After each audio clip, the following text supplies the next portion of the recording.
I'm Ryan, and today we are going to work on an acrylic landscape lesson. All of the tools and materials will be listed in the video description, and if you'd like help with the drawing process, I'll have the traceable up over on Patreon, along with the reference photo for color matching. With that said, let's jump into it.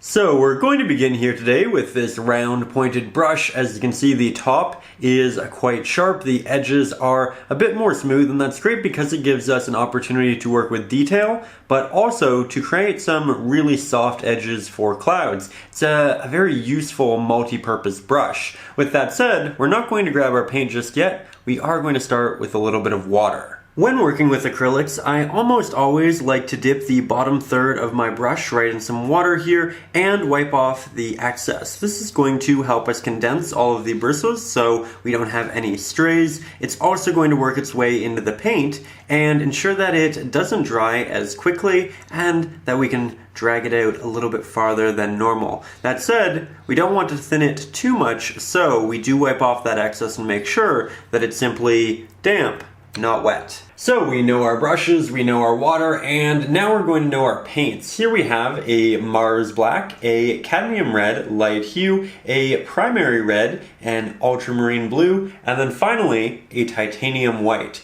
We're going to begin here in the background of the painting. As we always do, we're going to work our way forward with the subjects, a layer on top of those farther away things. It's generally the easiest process. And if we look at our reference photo right here, you can see that that very distant area is quite bright. It's almost a white, but it has a little bit of pink in it, which is great for achieving depth. And so that is exactly what we are going to mix. Now, I'm going to work right there with the pink. Pink is generally created with a titanium white and then a red, but we do have two different red options. Here we have cadmium red light hue, which is generally a bit of a warmer red, and then we have our primary red, which is a little bit more cool, meaning this leans more towards a purple and then a blue, whereas this leads more towards an orange and a yellow. Now, because this is essentially where the sun is setting, I do want it to be a bit warmer, so I'm going to grab a hint of that cadmium red light hue,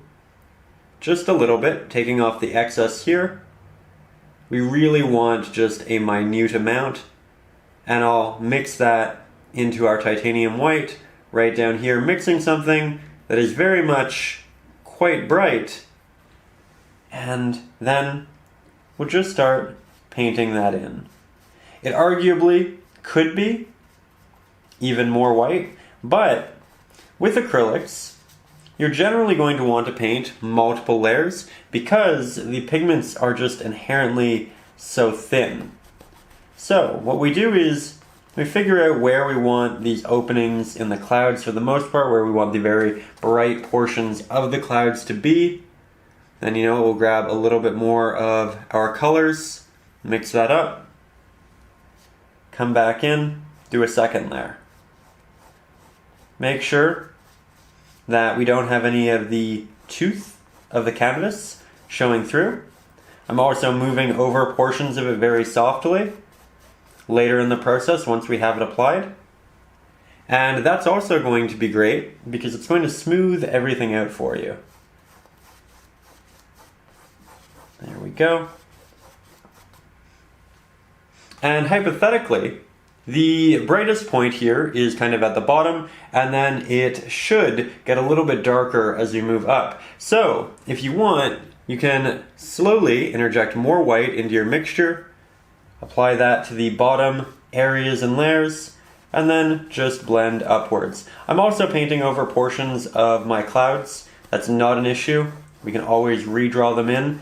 It's better to ensure that all of your subjects are nice and thick, and that your edges are clean, and this is just the best way of going about it. So it's been about 5 minutes. The pigment did dry. We covered it back up with a secondary layer. That dried. And now we're going to start working in some clouds and some detail. I'm going to be using a smaller round pointed brush, and this one is about 1/8 of an inch, about half the size of our previous one. So I'm going to make sure that it is nice and damp. Then we're going to mix up a nice cloud color for this, which is essentially going to be a darker variant of what we currently have, but I'm actually actually going to grab a little bit of our primary red as well for this mixture, because I do want it to be slightly cooler than the pink we were previously mixing. So here we have the start to our pigment. I'm slowly adding more and more titanium white, brightening it up. Because while we want it to be darker than the pre-existing color, we don't want it to actually be dark.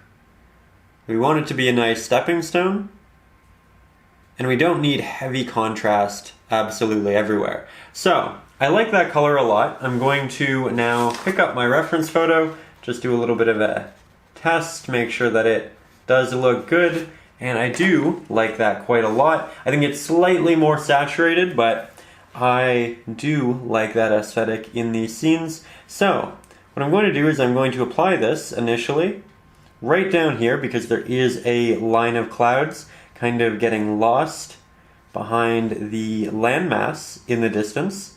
And then our clouds start to move upwards a little bit. So I'm going to create a little cloud right here.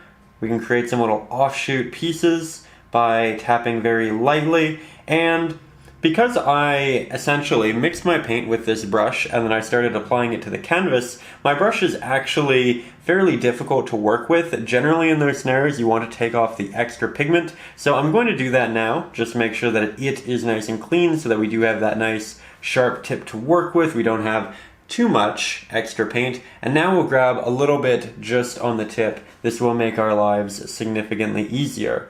So I'm going to continue working my cloud up here. I'm not grabbing too much paint at any given time because I do want the control, and you're going to have more control when you have less pigment on the brush. I'm also going to go over the pre-existing edges as they dry very softly. I can move my brush in a little bit of a circular motion or go back and forth, but I'm just trying to soften these and get a little bit of a blend. The previous pigment here on the canvas actually has fully dried, so I'm not blending wet into wet. You don't need to worry about that. What I'm doing is I'm using the little bits of water on my brush to thin the pigment to the point where it becomes semi-transparent, and then you can see this previous color showing up underneath. And that is what creates the look of the blend. You can optically see the other color showing through it, but it isn't actually physically blending. So now we move up into this, which will essentially be a larger cloud. It is going to be a bit more purple, it is going to be a bit darker, but we can start with a base layer and just kind of define what it is with the color we are already working with here in the painting. So I know that it moves out like that. I know that these are two portions of it. Again, this is just the first layer. We can always go in and tweak, make things better. And that's something that I want you to continuously think about as you do the painting, because while I initially liked this color a lot, the more I continue to work on this, the more I feel like, you know what, that should be a little bit brighter. So let's make it a little bit brighter. Let's grab some titanium white, let's grab the smallest hint, even less than last time, of cadmium red light hue. Let's mix that up, and then let's reapply more of that light into the background. Just like that. It's going to be another layer, so it is going to make the painting look better. We have an opportunity to reshape clouds if we would like. Don't ever feel like you're stuck with acrylics, and I think that's really one great thing about the medium actually, is just how malleable it is. The fact that you can go back, the fact that you can change things, make these alterations. You aren't stuck with your first iteration of it. You can continue learning and trying things, and it just does make the process so much more freeing and really fun, because you can explore. You don't have to worry about making the right decision every single time. You can say, oh, you know, we'll see what happens right here. Go for it, have fun, learn what you'd like to learn. Maybe you end up loving it. So that's exactly what we're doing here. We're being a bit more exploratory. But I like that so far. The next step is going to be starting to make these clouds a bit more voluminous, because right now we essentially only have two values. We have the backing sky and then we have this. So we don't have any real depth. The light from the background isn't really moving around these clouds. So how do we instill depth? We essentially wrap light around a subject. We say, okay, where's the light coming from? It's, say, down here. That means the edges of these clouds should be a bit brighter. And then as you move farther up, that light doesn't hit it to that same extent. It kind of wraps around, and therefore that edge gets darker, that larger body. Now, for this body, we want it to be nice and purple. So I'm going to use the primary red rather than the cadmium red light hue, because this does lean more towards the purple, and it'll have a nicer pure mix with our ultramarine blue. So I'll start mixing those two together, but I don't want anything hyper saturated, so I'll add some titanium white, which will, yes, brighten it, but the white will take out that saturation to a point. I'm also going to grab, for the first time, a little bit of Mars black, and I do mean a little bit because it is a very strong pigment and can quickly overwhelm the pigment, so we're going to be a little cautious with that. I'm going to test it on my reference photo. I like it. I think it'd be slightly more blue. And now we'll head up to the top of the cloud and I'll start working that down. Here you can see I am getting a little bit of a blend happening, despite the fact that the pink has fully dried already. And that's just happening because, again, we are working with a semi-transparent mixture. We are seeing the pigments show through one another. Here I'm going to work this through the body of some of our larger clouds. I'll allow it to dissipate at the edges where that light is starting to wrap around. And you can probably see a little bit of a granular look happening in the painting right now. And that's because we don't have a lot of thick layers yet. This is something we are going to have to build on over time, and there really isn't anything wrong with that. The more you have to repaint something, honestly, the better painter you're going to become, because you'll start to memorize different mixes, different application styles. You'll really set yourself up for success through the repetition. So don't ever say, oh no, I don't want to mess it up, I don't want to ruin, I don't want to have to do that again. Doing it again, probably a great thing. Now I'm going to take this mixture and I'm going to start moving it more into a pink as we transition towards the edges.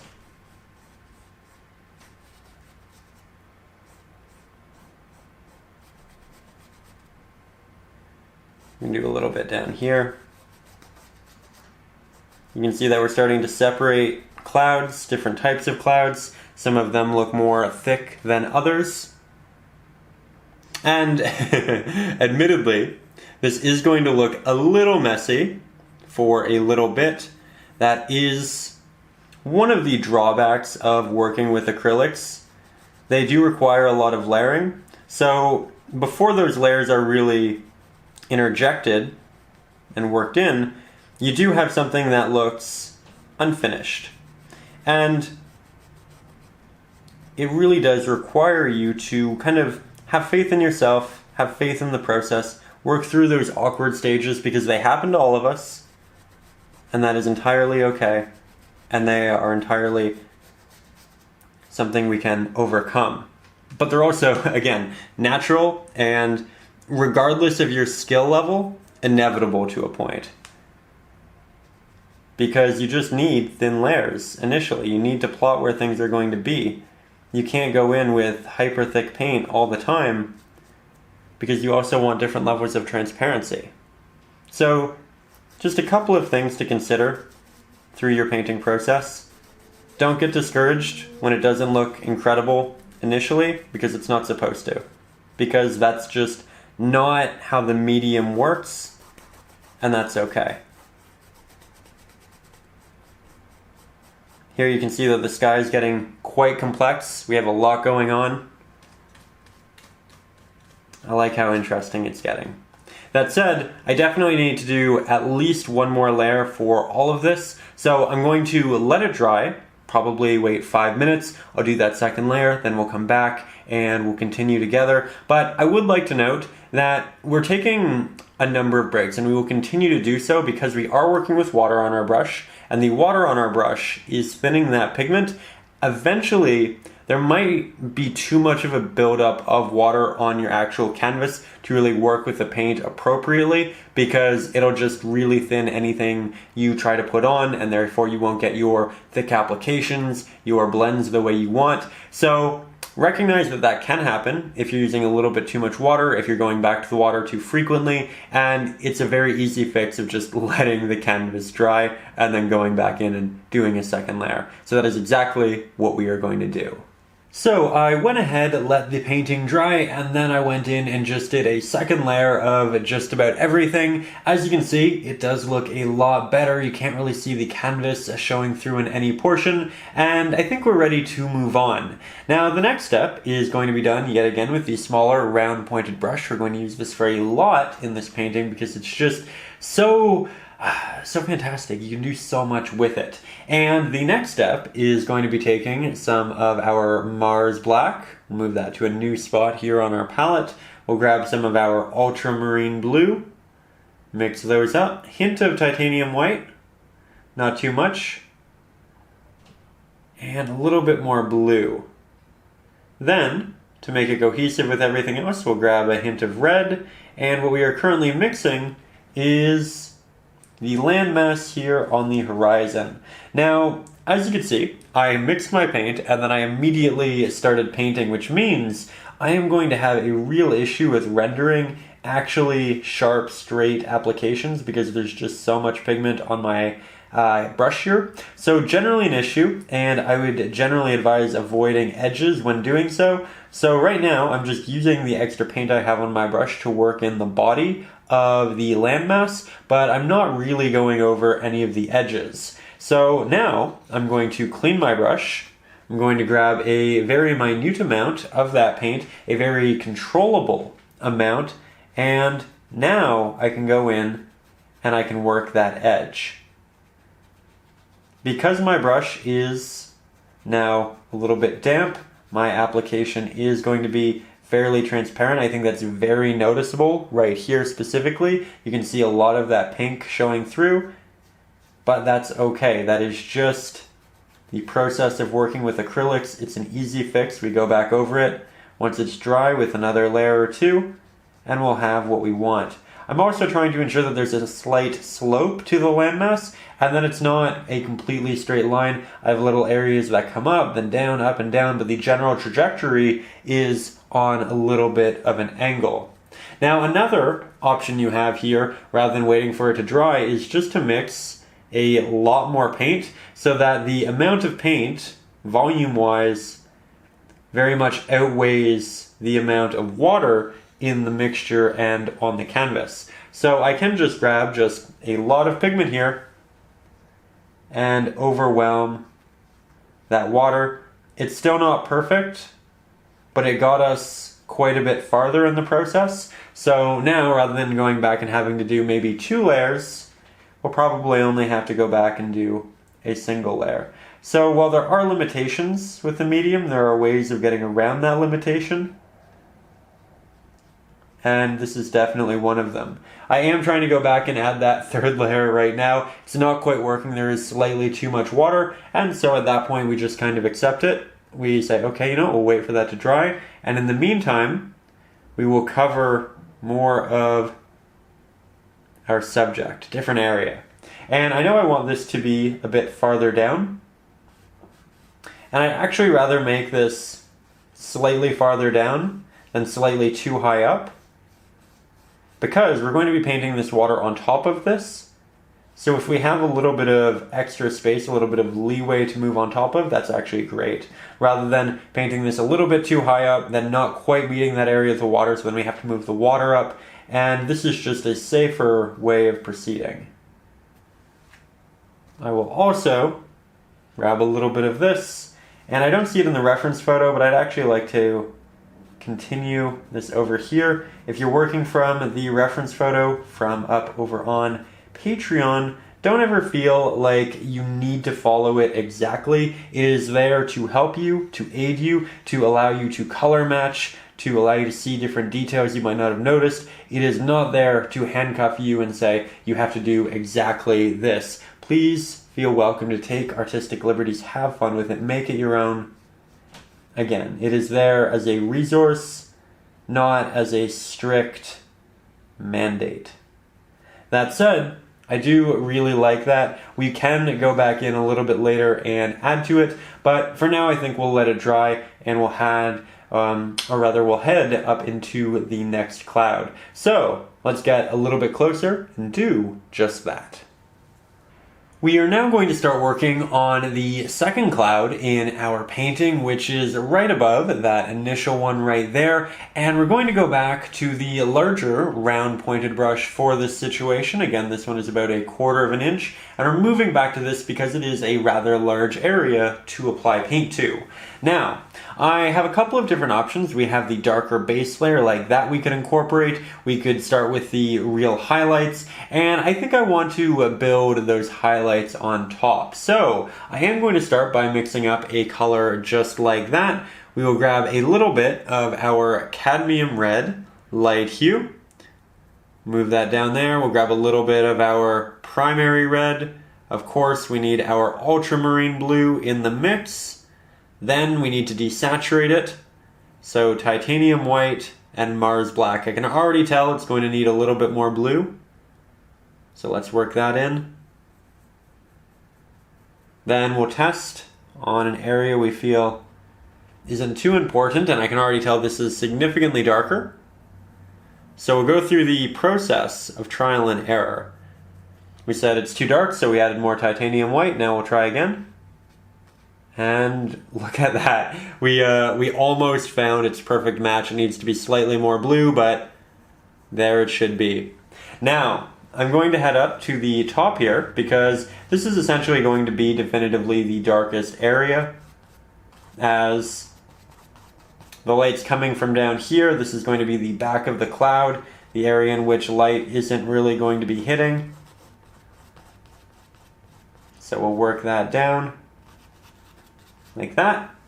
Now we'll take this color and we'll start moving in some of our primary red and titanium white, the hint of our blue, just brighten it up.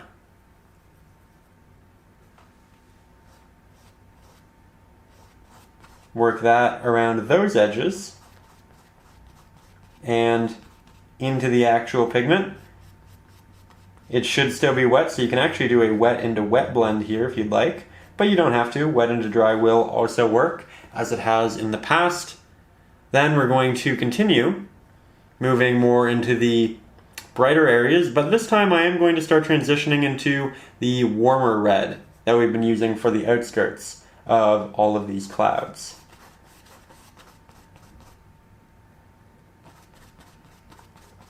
Now initially this cloud is going to be significantly darker than it needs to be.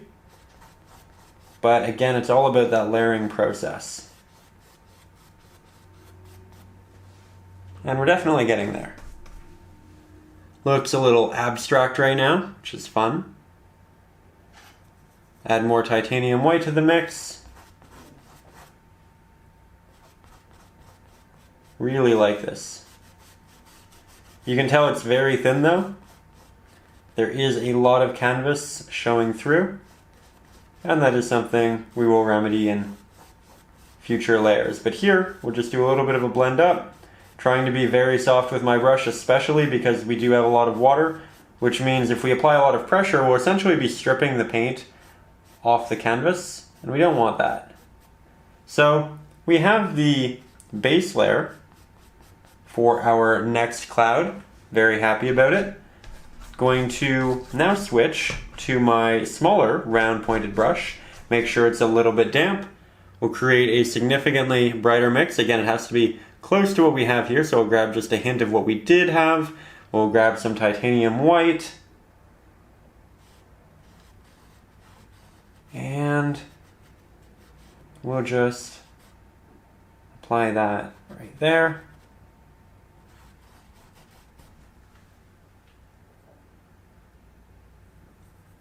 Okay.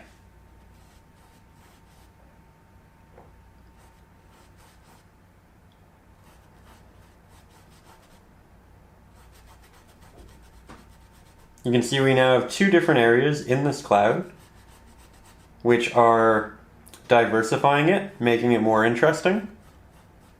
It's always a goal. You want all of your subjects to be changing, to look different from the one next to it, to ensure that it's evolving.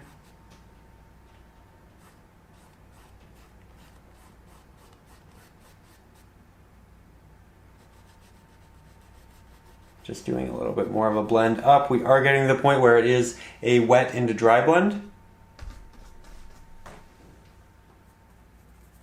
And I'd like to note that admittedly it does look a little rough right now, but we'll get it back to where we want it to be.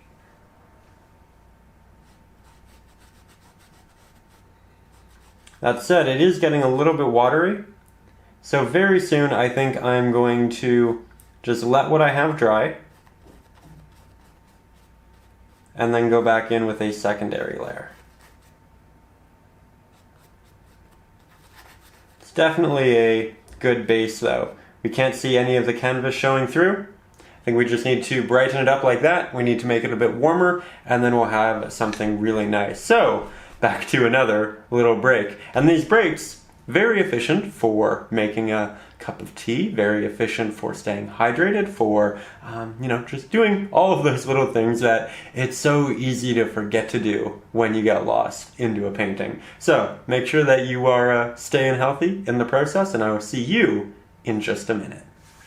So we've waited about 5 minutes. The canvas is now fully dry to the touch, and as you can see, that really is quite thin. You can definitely see the canvas through all of this pigment, and we're going to go ahead and fix that right up. So here I think I'll actually start with the lighter colors. So I'll grab some titanium white, a little bit of our cadmium red light hue, and we'll start with that nice, warmer section this time, as we kind of worked backwards last time. So here we go, second layer. You can already tell it's much more thick, having a good effect already. Definitely pops to a much greater extent. And we'll grab a bit more of that. You can see that it kind of comes down, creates a neat little design here. It's not essentially just two straight lines. This also moves up a little bit. And we have little pieces that kind of jump out of this primary cloud. It's important to remember that they're not individual large bodies, but they do have all of these extra little pieces. And these are incredibly thin right now. There's a lot of water on my brush to make that as sharp as it is. So that is something we will have to go back to, but that really is just the process of working with acrylics, and there really isn't anything wrong with that.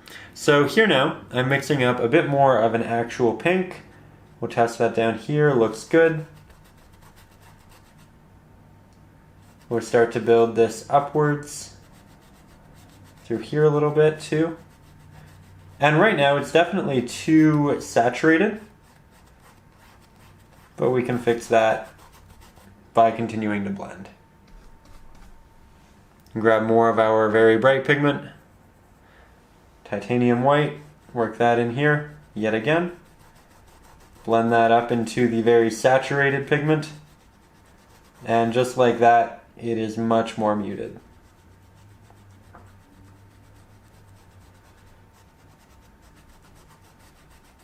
There we go. Nice and easy fix. So, now we'll continue with those nice bright pigments up here.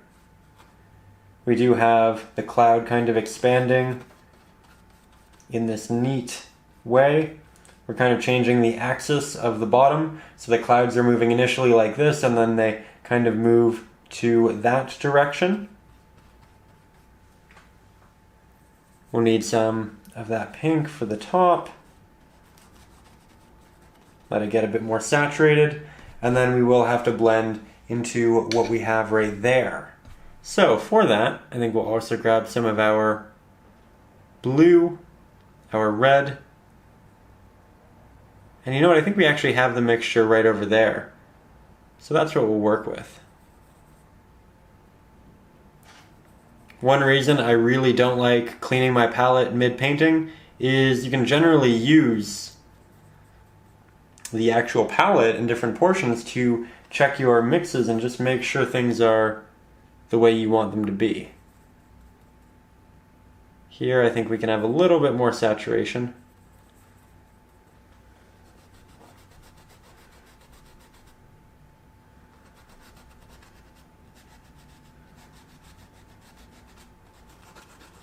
There we go. Now we'll get a little bit more of our pink for the blend.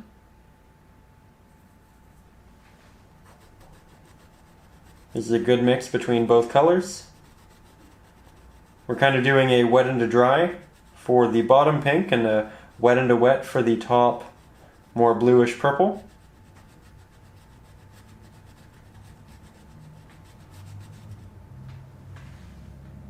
Definitely moving in the right direction.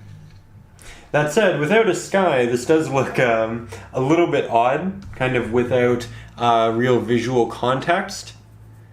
And again, big part of this is really just knowing to trust the process and recognize that we will get there. We will build to what we really want this to be. We just need a little bit of patience. Here I'm going to go back in and thicken up some of these stray clouds. Work some extra designs into this. You can see that my brush stroke is now moving like that. So you kind of have this extra movement in this shelf, which was initially rather flat.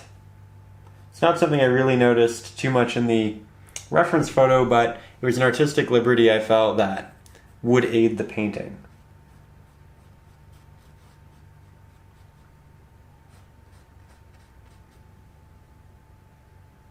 There we go. And then once we have the sky, we can expand this out onto other areas. So far, I am a big fan. What I'm going to do next is I'm going to probably wait for that to dry because I'm going to be working with some slightly different colors. Then we'll paint in this background area, then we'll connect this into the sky.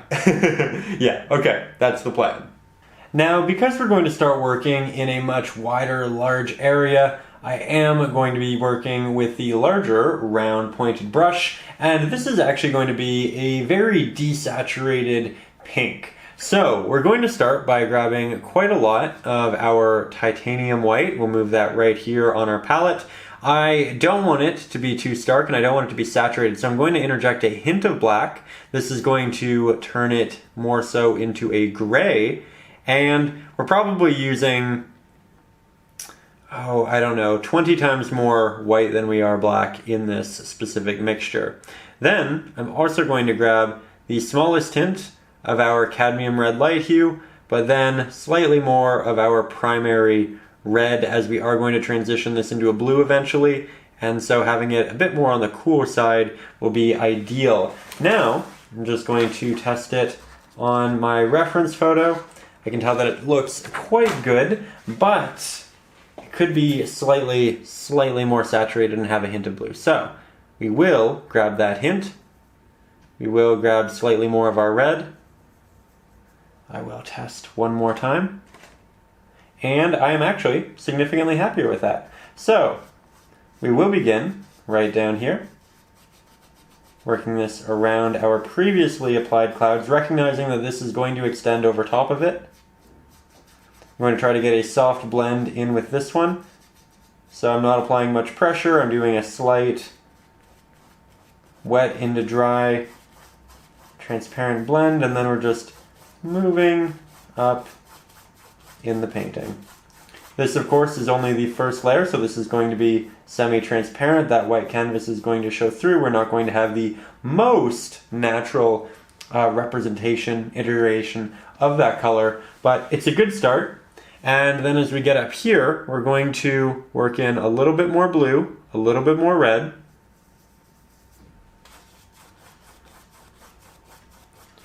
Going to create that soft transition and recognize that we are going to redo this layer at least once more. So it doesn't have to be perfect. We're just trying to get an idea of our coverage and how we want this all to move. So more blue, more red. I have started to run out of white and black in the mixture, so we'll grab more of both of those. It can be slightly darker.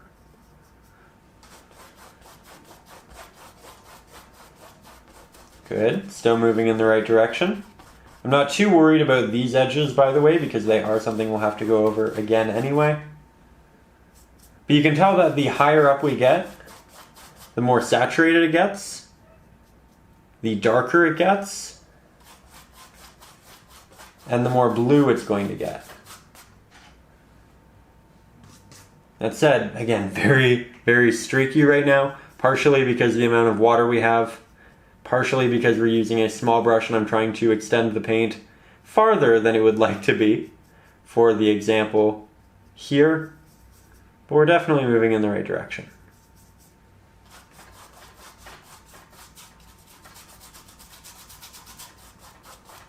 You can go over everything again with a very soft horizontal stroke to get rid of some of those distracting lines, but at this point it doesn't really matter that much. It's more so here for general practice.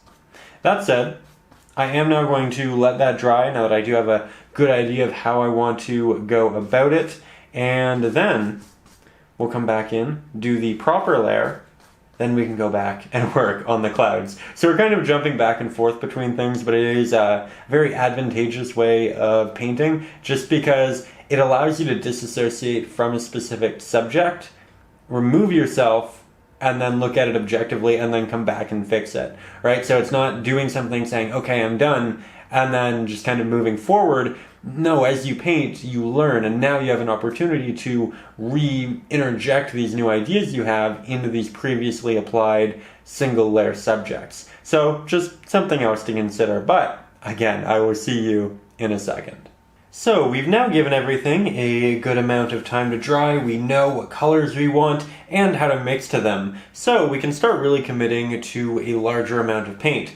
I'm going to switch for the first time to a 1-inch flat-headed brush, and this is great because it can cover a lot of surface area at once and we can blend larger areas much more quickly and efficiently. We're also going to avoid a lot of those streaky looks that we kind of resolved in the first application. So here I have the mix that I used for a lot of this. We'll start by grabbing a lot of titanium white, and I get a lot of questions as to how one blends a very large sky, ensuring that you kind of get all the way across and you don't kind of run into any issues along the way with dry times. And something that can be very beneficial is actually blending all of your pigments on palette before you really begin. So that generally means creating the color you want here, the color you want here, the color you want here. Do all of that on your palette first,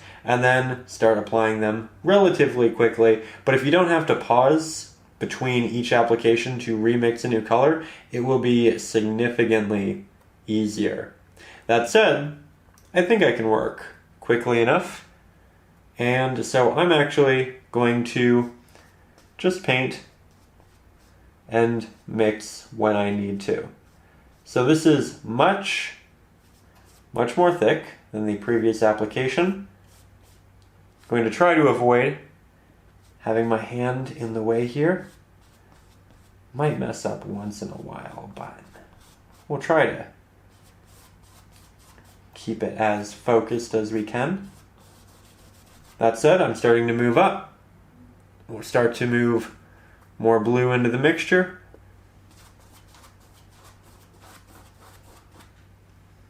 More blue yet again. We'll also start to make it darker. Going to mix it fairly well. There we go.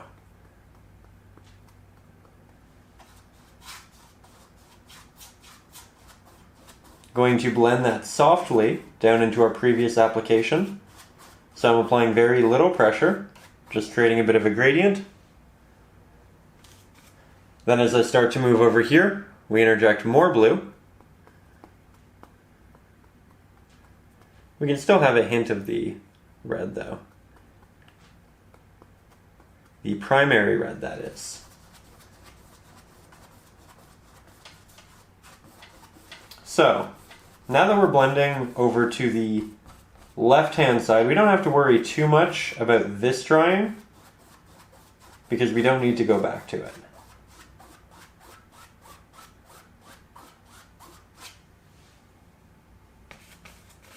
You can leave a couple little strokes in there if you'd like. It will look like dissipating soft clouds in the background, and that's not a bad thing at all. But you can also go over it maybe 4 more times horizontally and completely take those out. Really up to you and your aesthetic preferences. I feel like I made this a little bit too dark, a little bit too quickly, so working some extra titanium white back into it.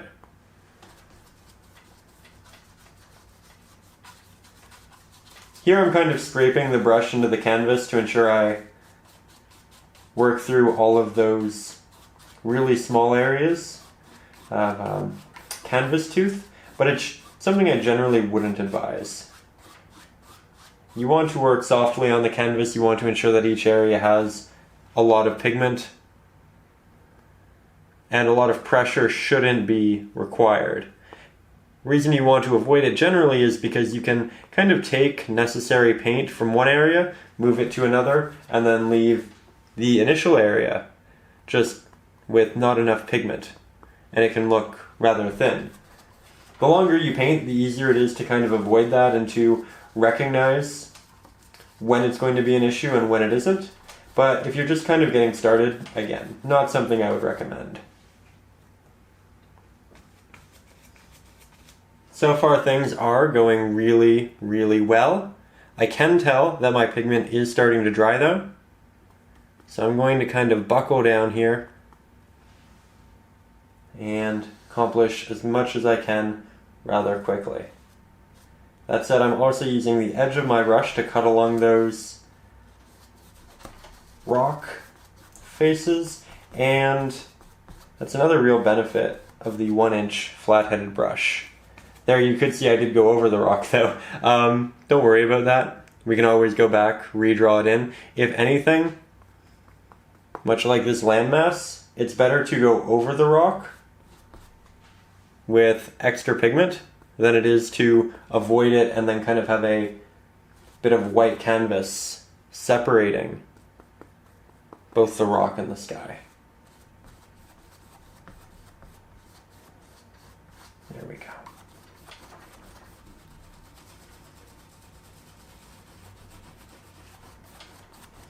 Now I'm going back left and right to soften things. I can tell that up here it's almost fully dry, but that's okay. I think I'm actually going to turn this into a bit of a cloud. So now I'm going to take my round pointed brush. I'm going to take this color, which we already have established here, and I'm going to paint on all of these extra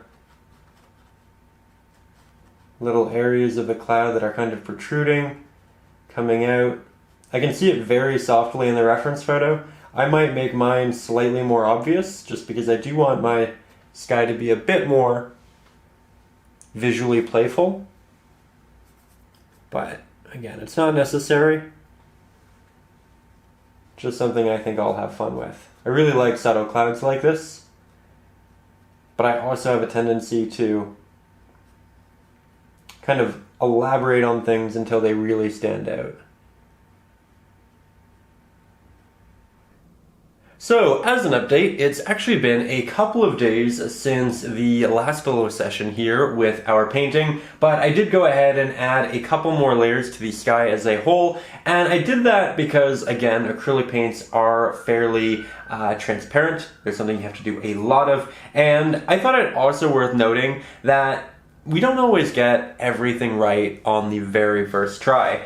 This is a painting that I've actually been trying to do for a couple of weeks. I have a couple of different renditions, trials, and that's something I try to do with a lot of these lessons, just so I can ensure that when I do teach it, I don't kind of lead you down the wrong road. But it does go to show that the sky did go through multiple attempts, multiple phases. We don't get it the first time, but we can keep working on it. We can get it there. And the sky actually isn't finished, but it is a bit more along than in the last clip, and I didn't do anything differently. I just continued to redo it with more paint, add layers, and make very slight tweaks. With that, we are going to continue to make some slight tweaks together, and I'm going to be using the smaller, round pointed brush. I have the same colors on my palette. I'm going to make my brush a little bit damp as we do. And now we're going to mix up some highlight for this area right here. So I'll start with some titanium white. I want it to be a bit more warm pink because it's receiving this warm light at the bottom right. So rather than grabbing the primary red, I'm grabbing the cadmium red light hue, mixing that up, and we'll test that right here. It's not significantly brighter than what we had, but it's a step in the right direction. I do like it. Let's continue stepping in that direction. We'll add more titanium white to our mix. Work that along the bottom here.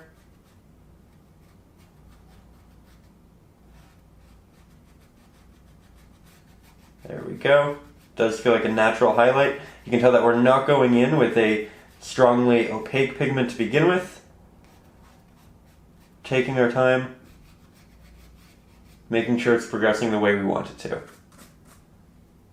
Let's grab a little bit more red, just because our mixture is starting to run out. And then we'll add a lot more white, because we don't want to kind of work backwards and start making it more red right here. It's also worth noting that this is going to be a bit more desaturated than the pink we previously had on here, because when you add white to something, you do bring that saturation down. But that's okay, because that is very desaturated as well. When you look into bright light, you almost generally don't see any actual color, you just see the value. Here we're working it up. Soften it with my finger. Never too old for finger painting. Still very useful.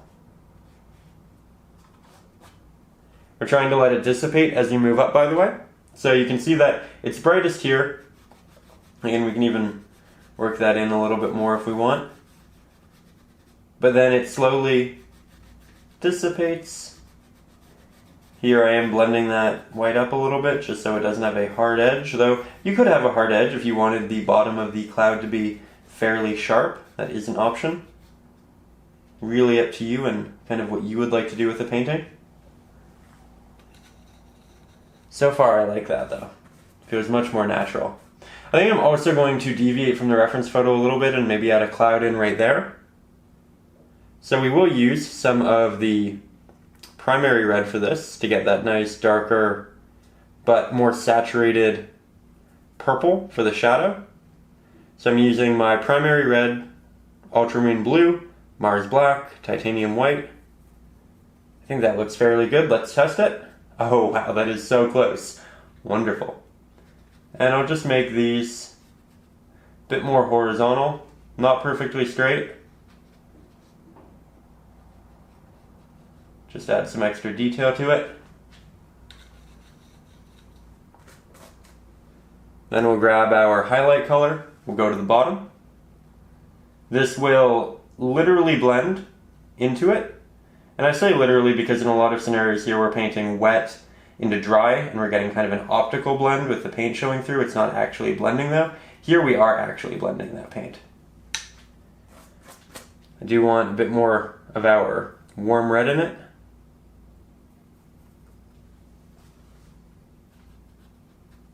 There we go. And of course we can go back, tweak it, add a couple more layers, but I definitely think that adds to the area quite a bit. It's also slightly more high contrast, which makes it feel like it's lightly closer to us, and that creates some additional depth in the painting as well. It's nice when it feels like some clouds are farther away than others, and that's really the goal here. Now the sky, still far from finished. I would like to move a little bit of this purple over into this side. It's not super prominent in the reference photo, but it's a liberty I'd like to take. So I'm going to use predominantly the primary red, but I am going to grab a little bit of the cadmium red, just so it's not too saturated. I want it to be quite subtle on the other side, because it's not really there in the photo, and I just want to slowly work it in, see how much of it I want. So here I have a nice middle ground for a purple. I'll test it here. I can tell that it's a little bit dark, and I can tell that it's also still a little bit saturated. So I will add a little bit more black, which might sound counterintuitive if it's too dark, but that with the white is going to desaturate it quite a bit. And we're just going to add more of the white so it does brighten up. There we go. Okay, so we have a really nice color right there. Going to throw this on the other side of our rock. Just have it kind of work over here. Left a little space. Now we are painting wet into dry. And that means, again, we are going more for that optical blend than that technical blend. Here I'm just using a wet brush, no additional pigment on it. I took the paint off. And I'm just blending that pigment out, trying to really thin it. Make it incredibly transparent. That way the blues show up underneath it. And it's working really well. We'll grab some additional paint. We'll work that back into the area closest to the rock so it can be the most opaque. And then we can create some other little very transparent clouds and designs out here if we want, but you don't have to. This is really where your aesthetic preferences can take a strong part in the painting. There we go. And you know what? I really like how it's stretching across the sky, so I'll move it over here. I know that we're painting very fine details from quite a distance from the camera, but that is intentional at this point. We are doing a lot of the fine detail work, and once we kind of have the sky the way we want it, we don't want to do too much detail in one area or another and kind of hinder the balance. So what we're doing is we're purposefully painting and looking at the canvas from farther away so that everything does remain balanced, so we don't have to go back and redo a large portion, especially once we have the base the way we really want it. So we're keeping our distance here. It means we're going to probably sacrifice a little bit of technical control. When you do paint from farther away, when you do hold your brush farther back, when you purposefully keep your head farther away. But it does generally create more of a natural look and flow to the strokes anyway. So you're sacrificing very purposeful detail for a good flow and just certainty that the painting is going to progress as a whole in the way you want it to. Here I'm just letting the pigment run out as I get farther back towards there.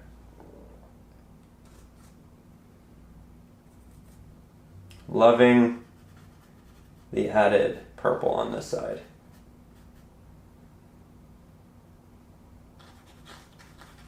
Again, applying very minimal amounts though, and then I go back and I add more. We're being extra cautious with this. But in the end, I really, really like that.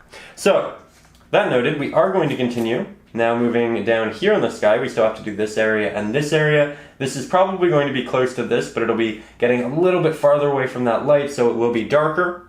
We can use our cadmium red. And at this point, my palette is getting a little bit dirty. I do recognize that, but I'm not going to clean it because the colors that we have on here are just so valuable.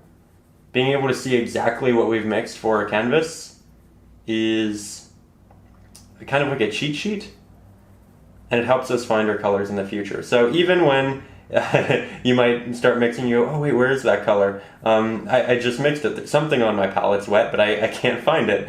Even when you're at that point, I'd still recommend keeping your palette the way it is. Or alternatively, if you really do like working with a very clean palette at the start of your painting sessions, you could simply just get a second painting palette and then work with two of them for your painting. One of which is a reference, the other one for all of your new colors and mixes.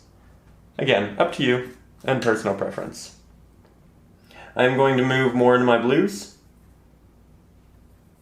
and I'm going to make this a little bit darker as we are moving over into the blue side of the painting. This, like the sky, well, at least the initial layers of the sky, is going to be quite thin and require some extra layers. I can definitely still see the canvas showing through with these pigments, and that's okay. Just recognize that we put a lot of care and extra time into the rest of the painting, and that care and time should also be implemented down here into what we're currently working on. I can also take this and create a nice balance color-wise by interjecting some of it into the sky. There we go. Like that. Like that a lot.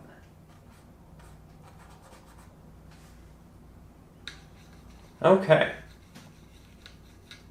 Next up, I think, is going to be working on the silhouette of this. Portions of it are going to be covered up when we work on the water down here, but that's okay. Because Mars Black is such a thick and very strong pigment, generally when you paint over it a little bit, you can still see the outline of it. So you have to do a lot of layers to kind of move on top. That means that we can actually paint this with almost a silhouette, do these areas, and then when we accidentally kind of nick over areas, we'll know exactly where they are. We can go back in with the proper color of this and just clean it up. So, absolutely no worries there.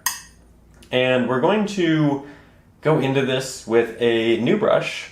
Here I have a 1/2 inch flat-headed brush. I did just make a damp to condense all of the bristles, and we are now going to start working around our edges and create a dark pigment. That said, this is fairly detail-oriented. We don't need to kind of look at the entirety of the canvas to do so, so we are going to move the camera a lot closer and continue together.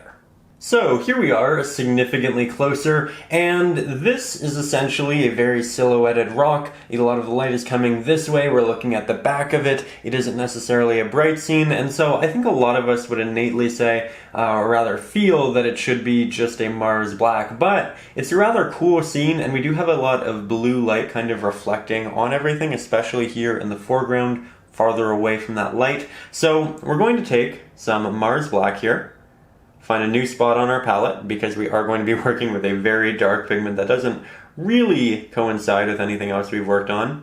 We'll grab a massive amount of our French Ultramarine blue. Doesn't have to be French, by the way. And then we'll grab a little bit of titanium white, just so that we can actually see the blue that we're working with in the mixture. So it's not a pure black, if you look over there, but it is by far the darkest pigment we have in our painting, and it's going to be very useful. Now, generally, I like to take my pigment off of my brush before I start working on a subject, because it can be difficult to kind of render those very sharp edges when you have a lot of pigment, because the bristles are essentially completely covered. You have these globs of paint, and you just don't have the opportunity to be hyper subtle. But we had a lot of pigment on the brush, so I incorporated the few sharp lines that I could, and then I used the rest of the paint to just work in the body of this larger rock structure here. Because it was a lot to kind of waste, and we are going to have to do multiple layers for this anyway. So we might as well just get started. Now I'm going to make sure my brush is nice and clean. That way we don't have any of that extra paint. That way the end of the bristles are nice and sharp. I'll grab a minimal amount. We don't want a lot, because the less paint you have on your brush, generally the more control you have. There are a few scenarios in painting where you're really going to want a brush with a lot of pigment. Generally, that actually will be for working on your skies and just making sure your gradients are exactly what you want them to be. Here, as you can see, I'm not redrawing in the subject. We could use a mini projector, we could use tracing paper, we could just kind of recreate a new grid, sketch it off the reference photo. There's a lot of different things we could do here, but I'm fairly confident with my ability to render something aesthetic and balanced, so I'm just going to go for it. The goal is to continuously have all of these edges changing. I don't want the same movements. I don't want it to look like pure stairs. I don't want everything to kind of poke out at the same trajectory or amount. We want different angles. We want different... There we go. Areas to be elongated. I just want a lot of diversity.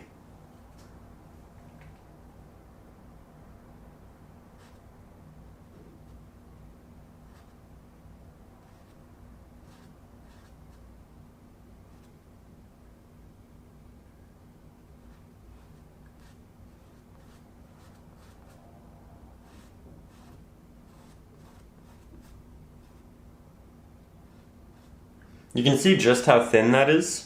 There's a lot of canvas showing through. It's making the pigment look significantly brighter than it actually is. And that's a good reminder in general. Just to do multiple layers, not just in the sky, but all of your subjects. I'm making this more pointed than it was in the reference photo.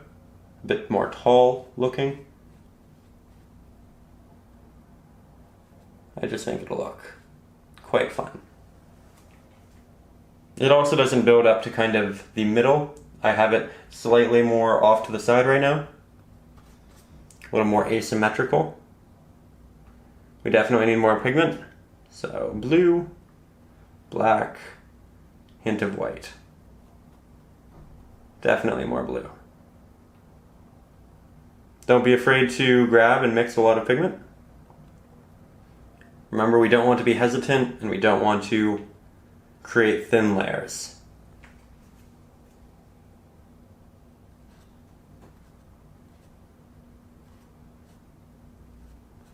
Starting to go over previously applied areas. I might kind of extend this a little bit. Also trying to make sure my hand kind of isn't in the way. Occasionally it will be, just because, necessary angles and whatnot, but I am trying to remain cognizant of that and keep my hand out of the way for the most part. Now the bottom areas here, where we have the white canvas surrounding it, don't actually matter as much because we are definitely going to have to go back and redo those. But we do want the general idea captured in these applications. Here you can also see I'm going back up to the top. So what I'm going to do now is I'm just going to quickly craft the bottom, and then I'll go back and I'll do another layer of touch-ups, as well as refining edges, just making sure that they are all different. But I don't want to take too much of your time here, just kind of painting this silhouette. So I will hurry up through this portion, and then we can kind of continue doing some new things together.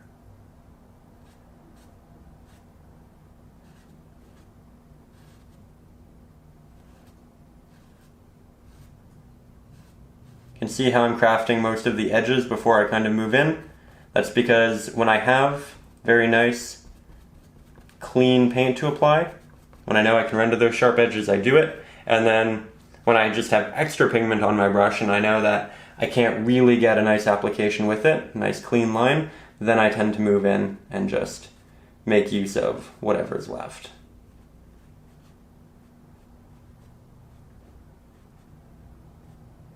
There we go.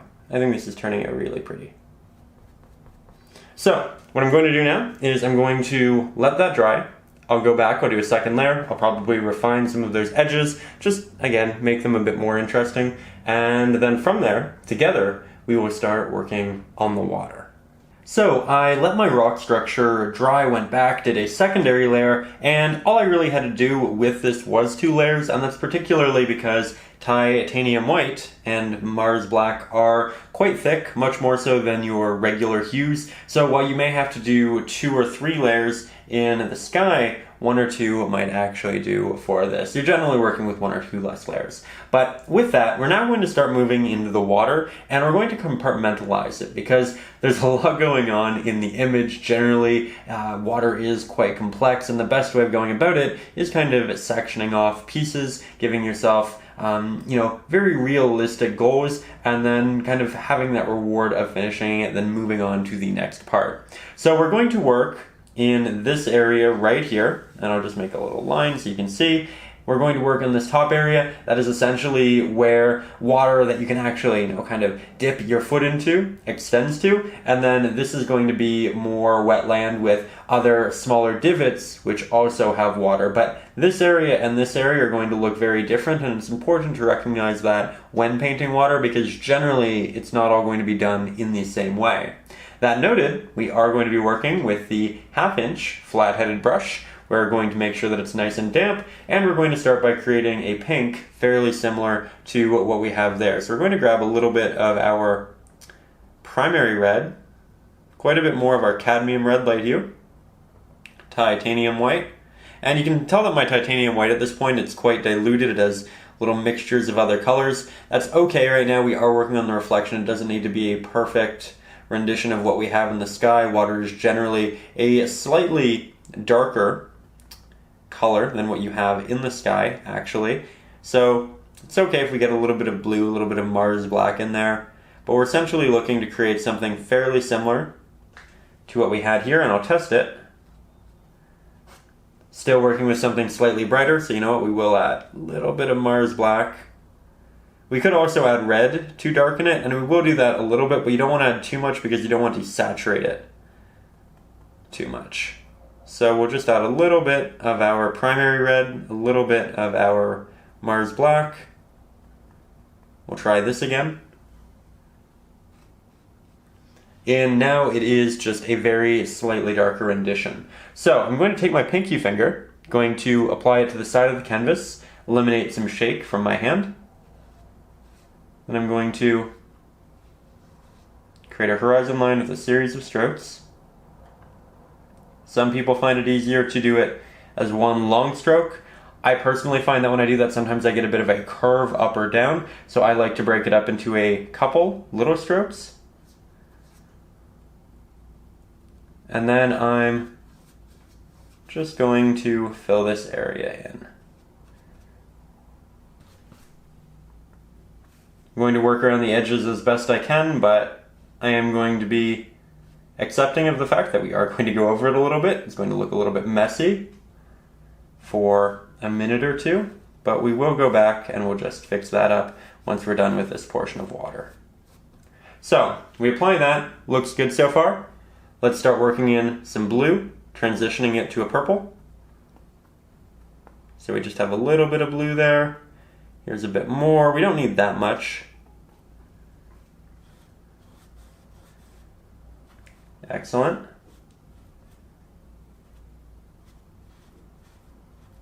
You can tell just how close this is to the sky. I like it a lot. Just a hint darker. You can tell that the edges here are no longer sharp at all. Again, okay with it. Going back, trying to make sure my layers are nice and thick. We'll also do a bit of a blend from the left-hand side here over into the pink. In the process, we are going over that quite a bit, but I think it's working well. There's also a little pitter-patter effect on the reference photo of the water here, but I think I'm going to make mine a bit more calm. And in the process, instead, I'm just going to interject a couple of these darker lines that'll kind of work their way over into the pink.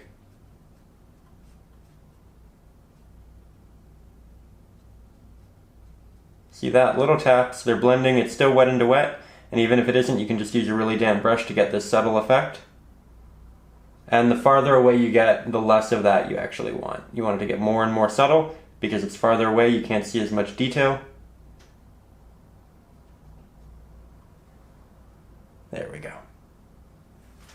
Now we're going to continue heading this way, work some extra blue into our mixture, work a little bit more Mars black into our mixture. This is very similar to how we did the sky. And this is essentially working on the colors of the sky, right?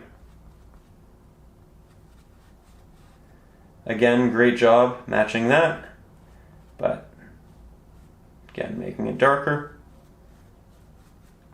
We're going to have a reflection of this down here, so we're going to actually cover a lot of this up in a little bit, but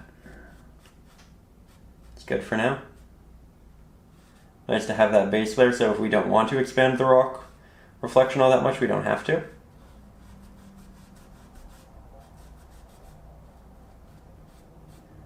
Going over areas, making sure they're nice and thick, as we do. And it's starting to come along. I think it's starting to look quite pretty. We can always go back and add more to the sky later. If you watch the channel quite a bit, you know that I do like to slowly interject more detail into things. I don't always finish the subjects immediately. I go back to them kind of depending upon how the rest of the painting is working out. And this is going to be no exception. There we go. Again, good color. A little bit darker. Feels natural. Not as dark as our actual structure. Because I'm not taking my paint off after my mix is done, it is a bit hard for me to get those sharp lines, but there isn't really an area where I need those sharp lines other than the horizon right now. And then we do a little bit of a blend.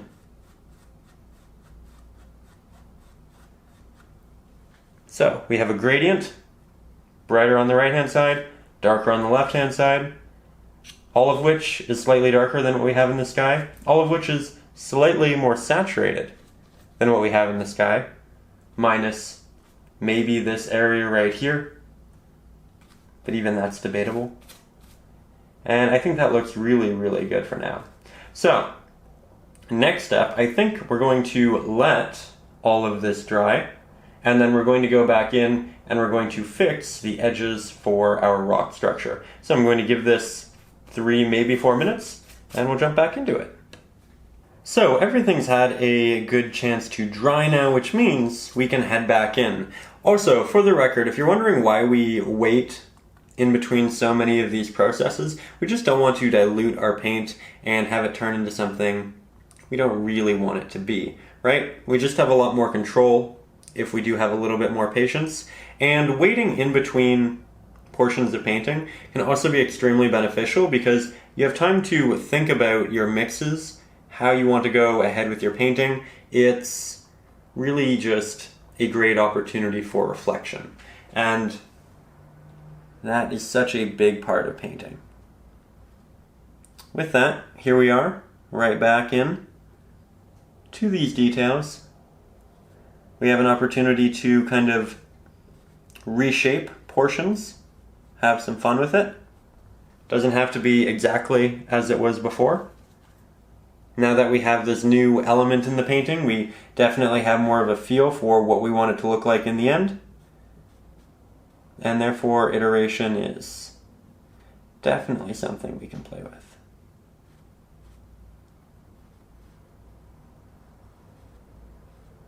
There we go.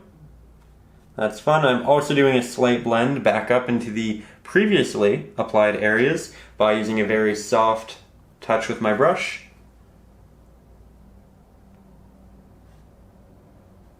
You can see how sharp these lines are that I'm trying to render.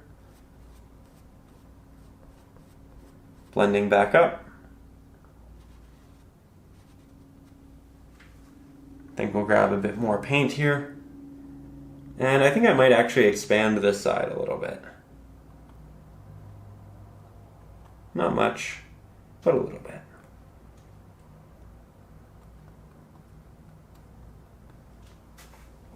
So,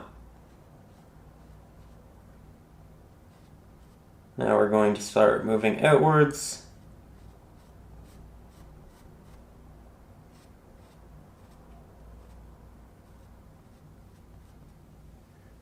Again, opportunities for iteration.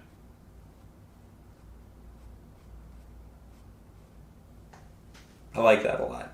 I think now we have a very dramatic difference between this, and this. This looks closer, this looks a little bit farther away, this does look far away. We've now found a way to create depth in our very singular valued subject, which is generally difficult because you generally create depth via kind of wrapping light around your subject through gradients. We don't have that here to aid us. So instead, we've implemented that depth through the size of our subject.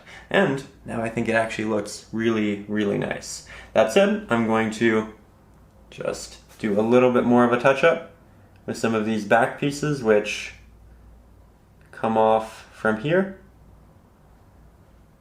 And then once this is done, I think we can move on in the piece. Excellent.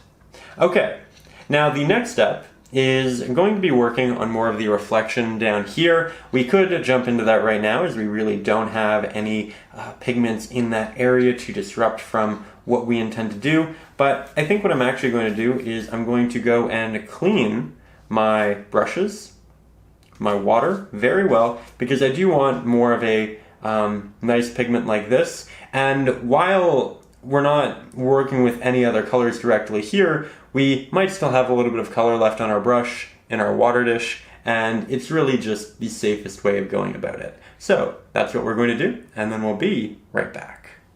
So we have clean water, clean brushes, and we're ready to jump back into this. However, first it needs to be noted that initially I drew in the reflection for this right here, but we went ahead and we changed that, so that reflection has now been altered.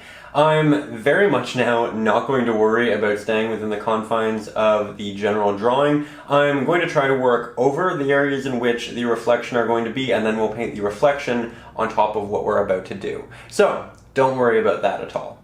With that, I am going to be using a 1-inch flat-headed brush. This is about double the size. Well, this is exactly double the size as our 1/2-inch flat-headed brush, and we use this because, again, it can just carry a lot of paint very quickly, and that's really, really useful. So we are going to start creating a reflection of the sky down here.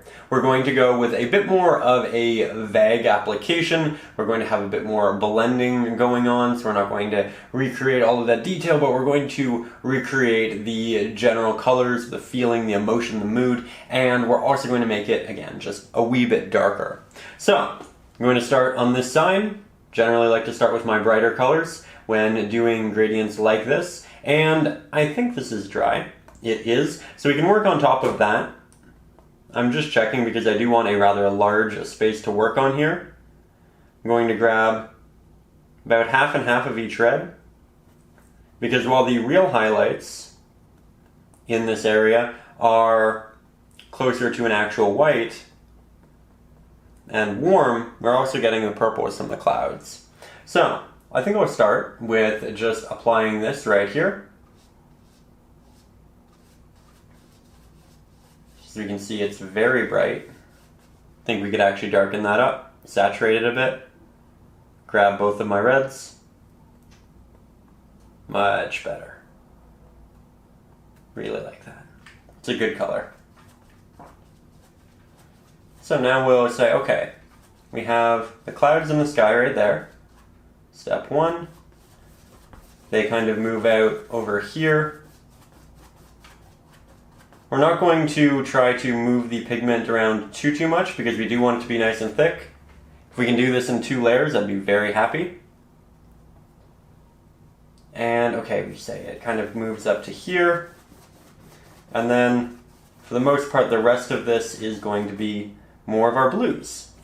So now, we will grab some blue, work that in there, grab some white, create that nice combination.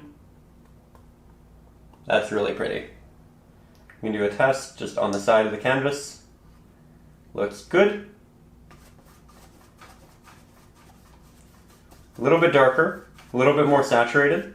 We are getting closer to us, so things should look a little bit more saturated. I really like this combination of colors. I think we found just what we wanted. We're also going to be painting a lot in terms of land on top of this, so a lot of it will be covered in the end, but we still want it to look as nice as we can.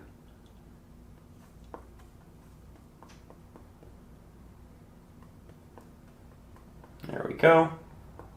Slowly making it more blue.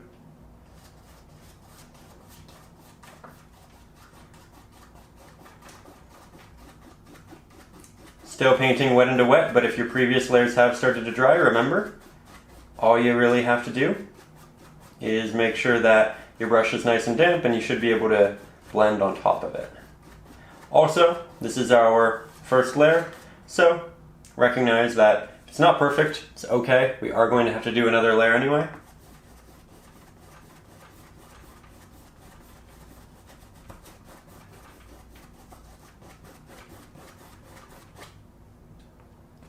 Definitely moving in the right direction.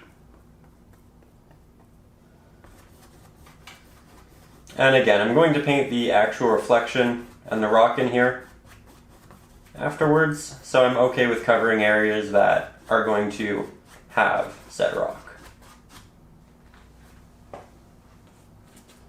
Now we're moving over to the left. More blue, some Mars black. We do want to start darkening this.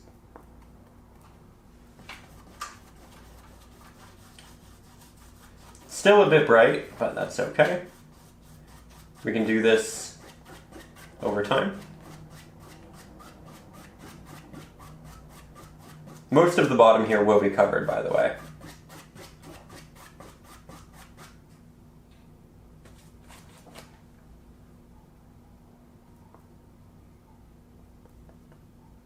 Getting really dark here.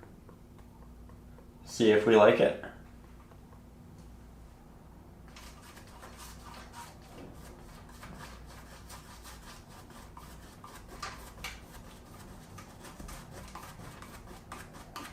This is particularly thin because we don't have the titanium white and will definitely require more layering.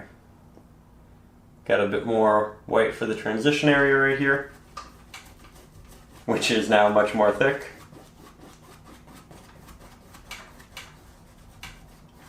Again, just nice having the opportunity to go back, redo things, fix them up, make adjustments. You'll also see a lot more actual brush strokes in this, as it is wet and thin. The more thin it is, generally the more you see those strokes. Think that might be a little bit too dark. We'll just take that off our brush, add some more white, add some more blue, and much better. Trying to get a good mix here. I don't want half of my brush to have a blue, the other half to have a black, then the corner to have a white. I want it to be cohesive. That is much nicer.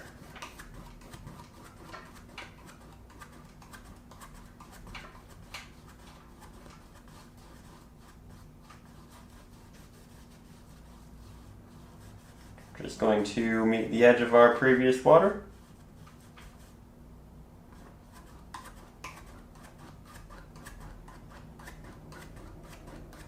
Now I'm going to go ahead and do a secondary layer here, but once that's done, we will continue together.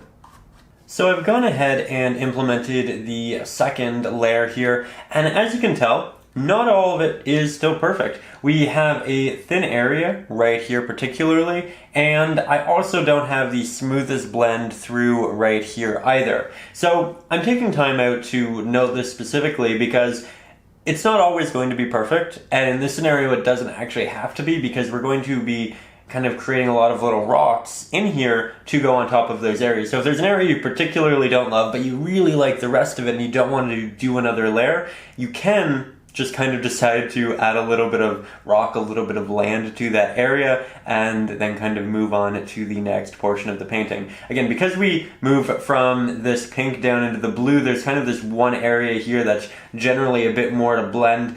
We did have that kind of happen in the top sky area. So just recognize that if you really are fighting it, if you're not having a good time, you can just work some rocks over the areas that you don't love and kind of proceed. We can also, once all of the rocks are done, have small areas of water which we can just go and paint individually. So this is really something that's going to get us started, this layer right here. It's going to give us a general idea of where our colors are going to be, but it isn't solidified. We can go back at any stage, we can fix, we can correct, and right now we're not looking for something that's absolutely immaculate because we're going to be putting a lot on top of it and because we'll be able to do quite a bit more later on. So that said, I am happy with this. I'm going to let it dry. I'm going to draw in where I'm going to have all of my rocks and whatnot, and then we'll get back to painting. As for the rocks, if you wait 30 seconds, you'll see where I drew them on, but of course you can also use the traceable up over on Patreon. You can also be creative, use your own, have fun with it. Again, cover up the areas that you aren't particularly in love with, and we can all just kind of progress together in our own creative way. That said, I will see you in just a second. So I let the rest of that paint dry, then I went ahead and just sketched everything out. As you can probably kind of see here, I began in this corner by copying the reference photo, and then as I started to move this way, I did deviate a bit more so I could work over the areas that I didn't love in terms of their consistency. It's also worth noting that I did all of that drawing with a set of Conte here, spelled C-O-N-T-E, and this is essentially like colored chalk, and it's fantastic because it allows you to allocate different colors to your subjects, and because it doesn't really dilute pigment. So while this may be a blue, it's not really going to work its way into your colors and then change them, which is actually really important. So very, very happy with the initial sketch, and now we're going to go in with the smaller round pointed brush. This one again is about 1/8 of an inch. We'll grab our palette, and in the end, I want these to have some color to them. But initially, I'm going to paint them all with almost a replica color of what we have up in our other structure. So I'll just mix up some of this pigment here, and then we'll just jump into it. You want all of your edges to be extremely sharp. That means you want your brush to be nice and damp, even at the cost of your layers being thin, because we are going to do lots of layers, as we do here with acrylic painting. I'm also not really going to worry about filling it in as I go. It's going to be much more of a cathartic, natural process of, would I like to fill something in now? Sure. Does it make sense to fill something in now just so I don't kind of get visually confused? Sure. And that's something I'm going to do right now, just because I'm going to have a couple of openings with some rocks here. This, as you can see already, very, very thin, but it's not really an issue. Just building that base, that foundation. Grab some more, head back in, and there's another rock. Here's another one. You can tell that they're all evolving, very different, winding even. Something I find interesting about it. And now you have these little patches of color in between. But you can see just how much land and rock we're applying and why it really didn't matter earlier on when I was noting if a couple areas in your blend and your gradient just don't look great, it's okay, because we're really covering this much of it. Here you can also see that I'm using incredibly thin paint, and I'm using this layer really just to get myself organized and see how much I'm going to cover. I'm also going to switch over to the 1-inch flat-headed brush and use this to mix my next batch of paint, because it was going to take a long time to use the other smaller brush, especially when we want quite a large amount. So this will just kind of speed up the process. It means getting another brush dirty, but that's okay. We can also use this, by the way, what's left on the brush here, to craft some of the larger areas, because it can still deliver those sharp lines, and we do have a lot of extra paint on it.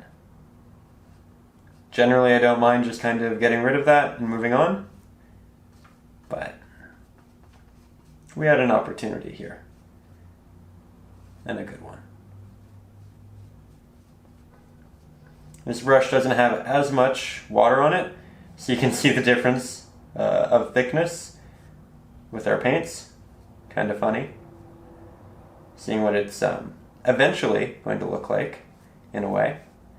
Here going over some of those previously applied spots, though I'm slowly losing the ability to make sharp lines, so I'm going to start avoiding the edges and just use this in the middle areas. I'll also apply down here. We have a lot of rock down here. And normally I'm very much against kind of scraping your brush on the canvas to move paint around. But again, because it's only the first layer and we're not really looking for anything hyper sharp, I'm not opposed to it.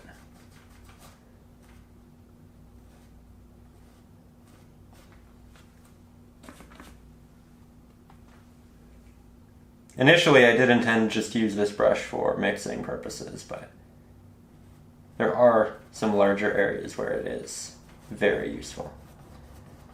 Now, it's also worth noting that right here we do have a very large block of rock, and if we were to keep it as a simple silhouette, it would be quite visually uninteresting, but you need not worry because we are going to interject some detail into this, add some reflections. It is going to be wet rock, and therefore it will be much more visually captivating, as we will be able to add some separation and some depth. We are now running out of paint though, and as you can see, this is much more thin than that.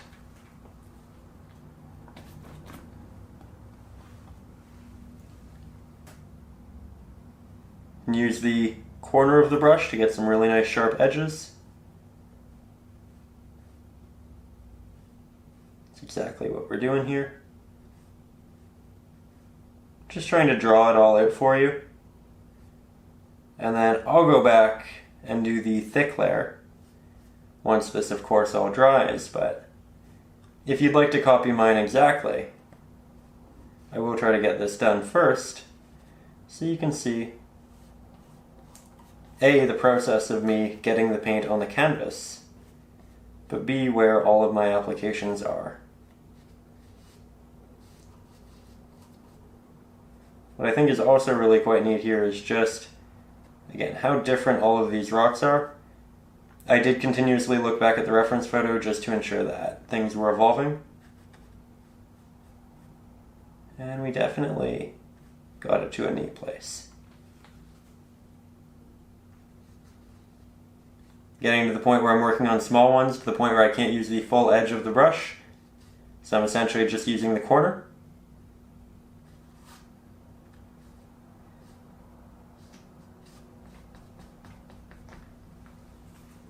Really quite the visual difference between the thick paint and the thin paint. But that should also act as a neat lesson in just how much you can change your application with water. Sometimes you might want an incredibly thin, very transparent look. Maybe when you're painting light, when you're painting clouds, mist, but other times you're going to want it to be very thick and sharp, like when you're painting rock. And here's an example of how you can just go over something twice. Make it a lot darker, make it a lot more full, but still have it to the point where it needs more. Now here we're doing some smaller, just drop-in rocks. They're not really anywhere else in the painting, and it's interesting. We're also going to now switch to the smaller brush, because I do need to work with some detail.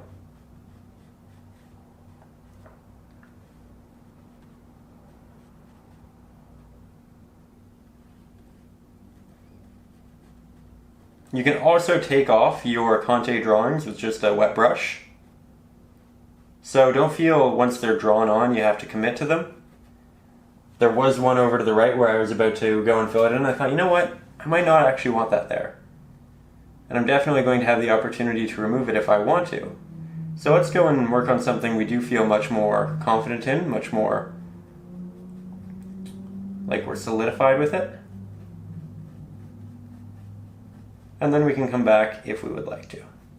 But we don't have to. Not locked into the idea.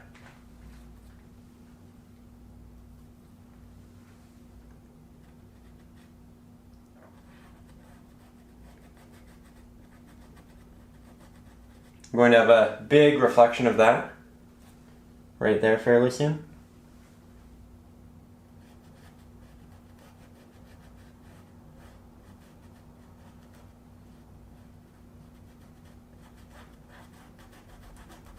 I try to begin here by using as minimal amount of rocks as possible, and the longer we go, the more we'll expand. A lot of people ask me how I know when my paintings are finished. Generally, I like to do as much as I possibly can. Say, do I like it? Is it great? No, I could try that. Okay, I'll try that. And then I do. And then eventually, when I get to the point of looking at it and saying, okay, should I add anything? No. Is it overcomplicated? Yes. What do I take out? And then I start removing things. And then I get to a point where I say, okay, does it need more of anything?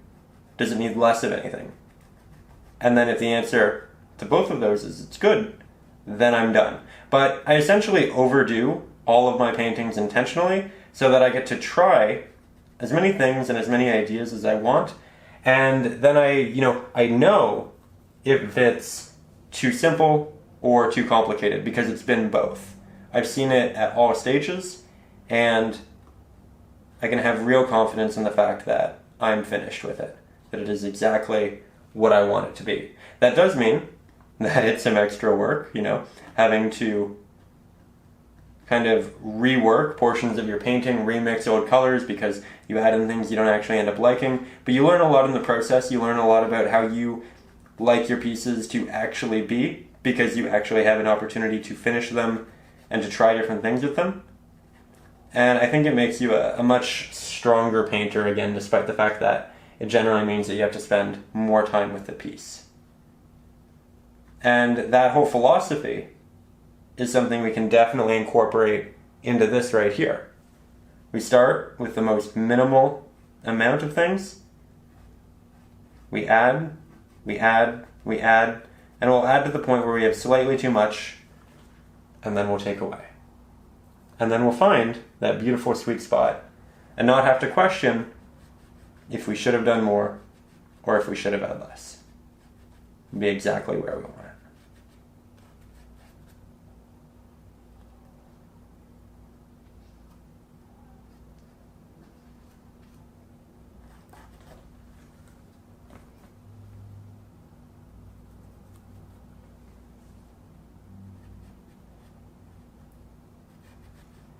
Here you can see I'm starting to expand.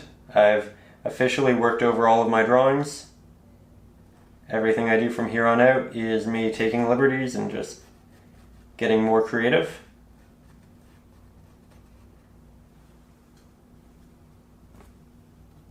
And I do think that we still have quite a bit of room to play with here.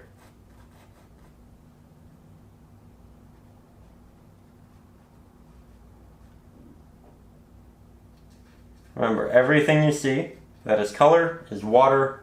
It's reflecting everything you see that's a mix of Mars black and ultramarine blue. That's going to be rock that we will interject color and depth on soon.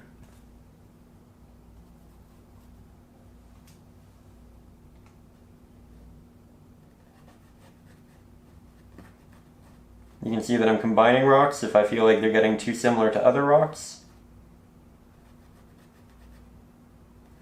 A lot of them kind of create these paths. You can actually follow this rock, into this rock, into this rock, into this, and then up there.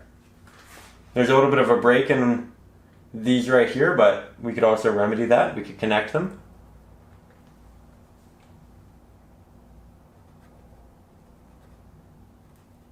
Connect those two. I'm so close to making it happen. And there we go. We now connected that into that. We could connect this into this. We don't have to. They don't all have to be connected. It's just kind of fun. It's a little test for the eye. Kind of creates a bit of a maze, so that's subconsciously engaging.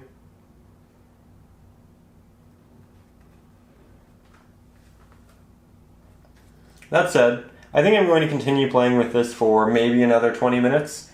I'll do the secondary base layer, just make it a lot more thick, and then together we'll work on the next step together. Also, when it's done, feel free to just pause it and then copy it, again, exactly as I have it, or use the reference photo, or work from your imagination. None of those answers are wrong in the slightest. So, I will see you in just a minute. So here we have a fairly wide shot looking at all of these different silhouettes, and now we can kind of have a good idea of kind of how we want to move forward with it. Do we have too much detail in any of this? Do we have too many open spaces in any areas? We can really take a step back. And when I look at it right now, I kind of feel like it's visually a little busy.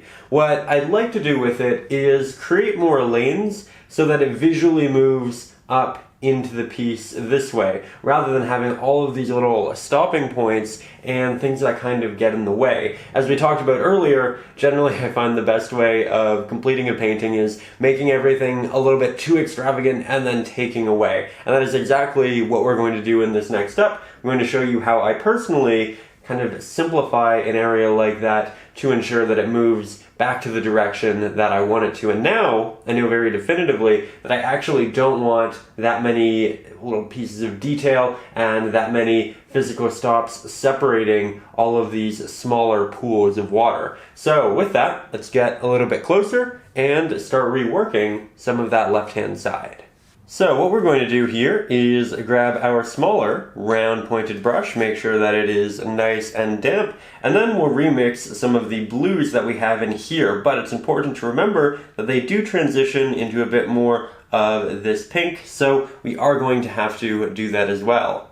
So we'll start with some of our ultramarine blue, a little bit of our Mars black. It's not hyper saturated there, so we do need to kind of take that saturation down with some Mars black and titanium white. Start mixing those together. Try to get it to a nice even mix. I don't want portions to be a little bit more white, a little bit more black. I want it to be a good blend. And then I'll try it right in here. We've already found a good color, and generally what's kind of funny about repainting in these areas is you will find the right color for a portion of it, and then you just kind of say, okay, you know what, it would look good there. So I'll start with right there, and then we can proceed a little bit later. But what I'm trying to do is I'm trying to create openings and separate some of these darker portions. I'm also using quite a bit of paint, and I don't have a lot of water on my brush. That way I get some fairly opaque, non-transparent applications here, which are really helping. You can also tell that it's slightly more saturated. It's a little bit brighter. I think that's okay. We can do enough with the area around to make it more consistent, but let's yet again get a little closer. So there we go. We are now going to take a little bit of probably half and half of our reds. So cadmium red light hue, primary red, then we'll mix up more of what we just had. And we could grab from our initial offering, but remixing it will make us a better painter. It'll keep that where it is undiluted so we can go back to it. We'll just mix up a nice kind of in-between pigment here. Test that. And yet again, you can see that I am moving in a bit of a brighter direction, which we don't intend to do. So I'll add more red and blue because they are both inherently darker than the pigment we currently have mixed up. will saturate things a little bit, but we'll give it a test. Oh, I think that's really nice. I'm working it over some of our blues, and then I'll even blend it into some of the blues. Making my brush quite damp at this point so that we can get those semi-transparent layers, those optical blends.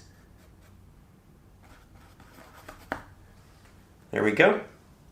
We can go back, grab more blue, start to work that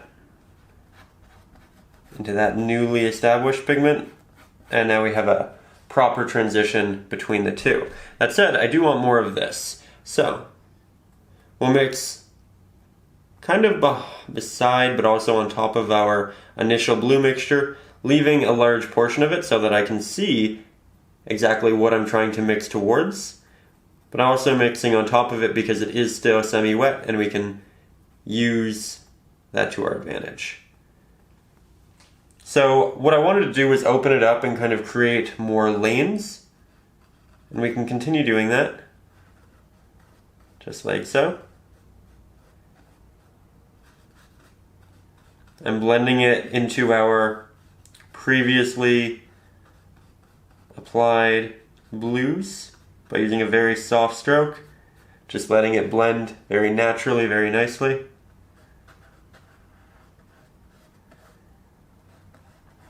Going over everything again is also fantastic because if you remember, this was one area where we actually had some thin paint, and we tried to cover up a lot of it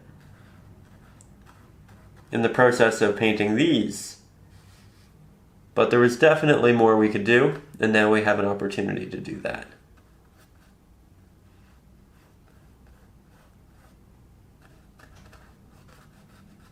We could mix the paint to be darker as we move up here, or we could just use our leftover paint that is more semi-transparent, so it does transition to be a little bit darker. But just to show you, here's a little bit of Mars Black, here's a little bit of our blue.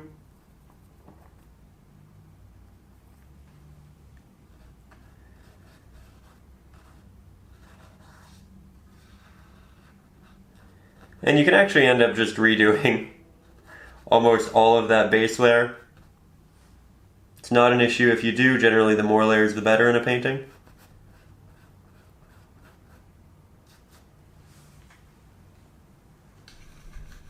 Looking good. So here we have yet another wide shot, and when you look at it now, you'll probably notice that the left-hand side is significantly more simple, and we've opened up a couple of laneways. If you follow the water from here, you can go to the left-hand side of this longer rock section, you can go to the right-hand side of it. So we've amalgamated some of these darker silhouettes, we've kind of painted over others, and while it does look more simple, I do think it looks significantly better. It has more leading lines, and it's a good general reminder that more detail doesn't always equate to a better painting, but you might as well try, see if you like it, and then work productively as we did here. But at this point, I'm very happy. We are now going to let all of this dry, and then we'll head back in to all of the wet rock that we have here and apply a bit of a darker blue, start building some depth, some highlights onto it. And we're going to, I'm going to preface this now just so we don't get confused later. We're only going to be doing the rock that we've done in the silhouette. The silhouette of this larger rock is going to remain very dark. So we'll move new we're going to call them highlights. They're going to be quite dark, but we'll move the highlights from the rock out into this, establishing new rocks on top of this shadow, but we're not going to cover the entirety of this with this new color. Just keep that in mind as we move into the next section. I'm going to give it 5, maybe 6 minutes to dry, and then we'll hop back in together. So, as we just mentioned, we did wait for this to dry, and now we can go back in with the smaller, round pointed brush and start adding some color to these to eventually build some depth. So we're going to grab some of our Ultramarine blue, a little bit of our Mars Black, a little bit of our Titanium white, and the goal here is going to render something that is more blue than what we have here. That is a little bit brighter than what we have here, but also not actually bright. We don't want it to be brighter than the water that we have throughout this area. So we're really looking for a mix, and I'm not just going with the first color we come to. We are continuously trying to innovate here. I'm going to do a little test beside this water, see if it, oh, there we go. It's exactly the same. So we know it needs to be a little bit darker than what we have there. Let's add some extra Mars Black. We'll test that on here. And I can tell that it needs to be brighter. So we're walking a very thin line, and this is why it's so important to try multiple iterations of your mix till you actually come to something that you really appreciate. There we go. That looks nice.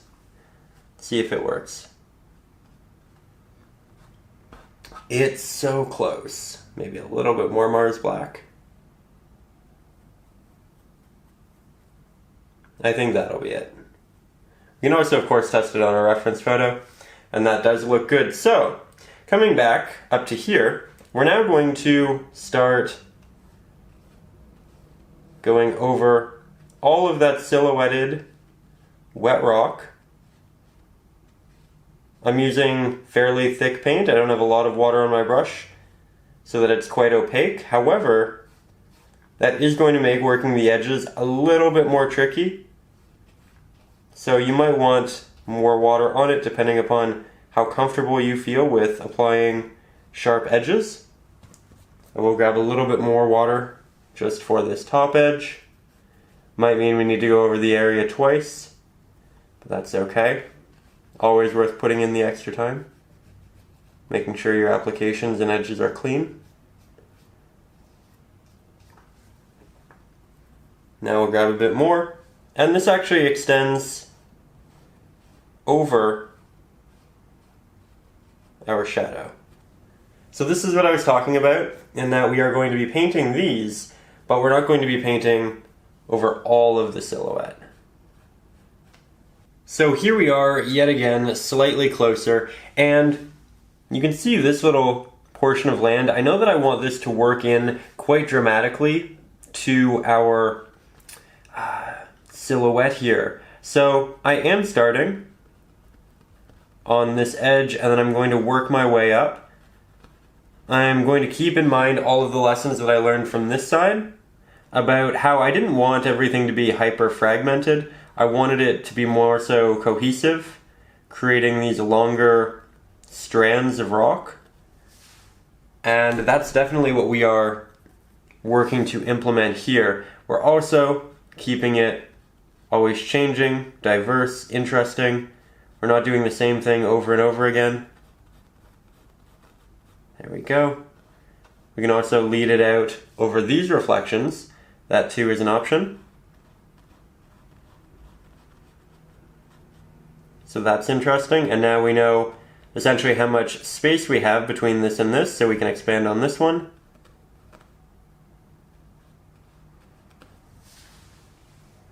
And we're starting to make it significantly more interesting, specifically through the middle, which is generally more so where the eye is going to end up. So all is going well. I'm also going over these layers a couple of times, that way we don't have that very dark base layer showing through to too great of an extent. And then just so I have proper context of what it's going to look like, I'm also going to fill out the edges, the areas around it, in that same blue. That way we know we're not doing too much of it, or that, perhaps we have too little. This, like everything else, we can work reductively, we can go backwards, we can cover up, so don't worry about that. I am going to continue working in this area though. I know that I want quite a bit over here. Try to keep your edges sharp.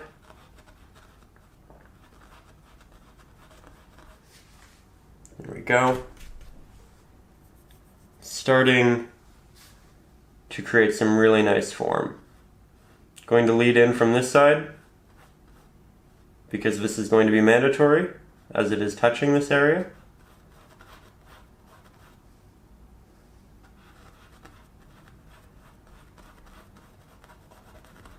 My brush is a bit more watery right now, so it's letting me guide my paint a bit better, but it is making my layers more thin, so I am going to have to go over these again in a little bit.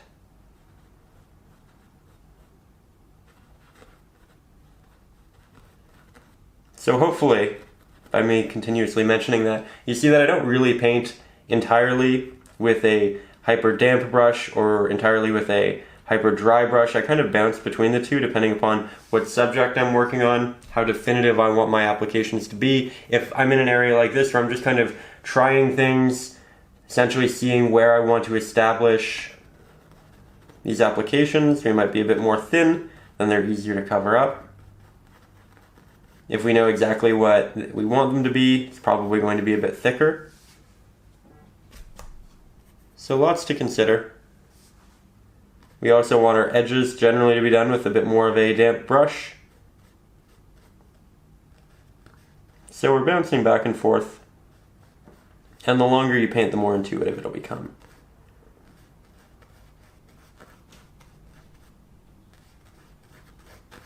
There we go. We do need to mix more of this paint though, so we'll grab some Mars Black, some blue, titanium white. Very quickly came to that. Good, we're getting better at it. Always nice to see. And then of course we will be covering up this large area, and we might actually want to do this with the 1-inch flat-headed brush, as I believe we did initially, just because it's such a large area, and working it through with this small brush would be time consuming, but it would also be probably a bit of a hindrance in terms of our final application. If we tried to cover this all up with this small brush, we'd probably create quite a few brush strokes we didn't want, where the 1-inch flat-headed brush would create something significantly more consistent. That said, these areas right here, not too big. You can see just how it's gliding because it's so wet. It's thin, we'll need more layers, but it's definitely giving us a much better interpretation of what it's going to look like with those middle pieces now incorporated. So, looking at this, I say, you know what, this right here is definitely more so rock. As is that. And we'll kind of tie it up to there. Maybe bring it into that. Looking really good. With that, we're back to mixing. And because we've mixed it a couple times, you might want to mix significantly more. You might start to feel really confident with your ability to get that color. It's not this iffy process of kind of, ooh, do I edit it that way? Do I edit it that way? Once you know what you're doing, once you kind of have it memorized, it's okay to kind of commit to more paint. But initially, we do like to stick with a little bit so that we have some practice remixing it. And so that we don't accidentally make it a very different color with a lot of paint and then have to use a lot more paint to remedy it.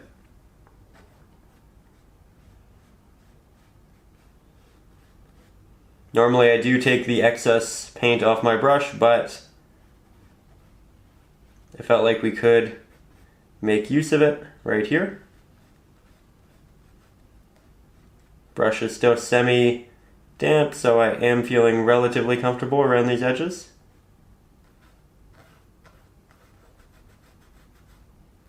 Also worth noting, if you find that throughout this process, you want this color to be brighter, you can make it brighter, and then the water brighter after that.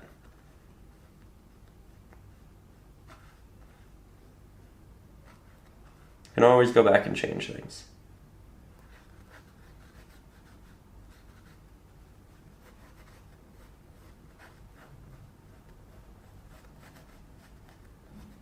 It's also worth noting that I'm not going to move too far down with what we currently have, and in fact I might just do a with a very wet brush, a little bit of a gradient.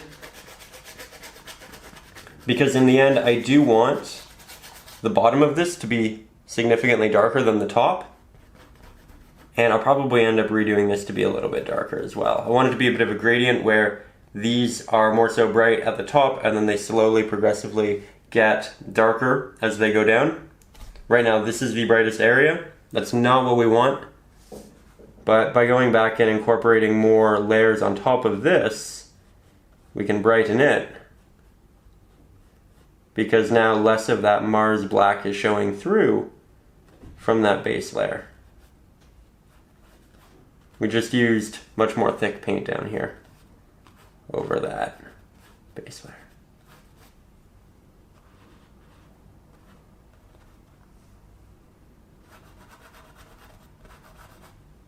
So still, lots left to do, lots left to have fun with. It's an interesting pattern. It's not the most conventional. If you've been painting very similar subjects as of late and you want something to kind of diversify and have fun with, this is definitely a great option. Also fun to paint rocks in such a different way. Because they're wet, you're not really going to see them in that same way. They're going to be very reflective because they're frequently in water. They're very smooth. Those harsh, sharp edges have been eroded to quite an extent. And here you can see we're back to painting over the Mars black for the first time, and look how much darker that is than that. Same pigment, it's just more transparent. You can see more of it through.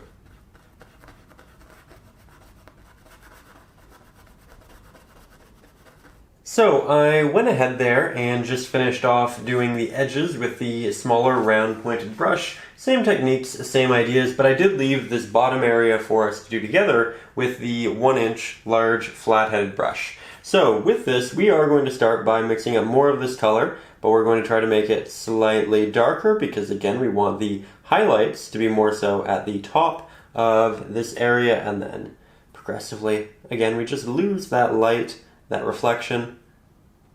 So here we're mixing quite a bit of paint because we have quite a bit of space to cover. We're almost at the color we want, just needs to be a hint brighter. And I think with a little bit more blue we can actually try this.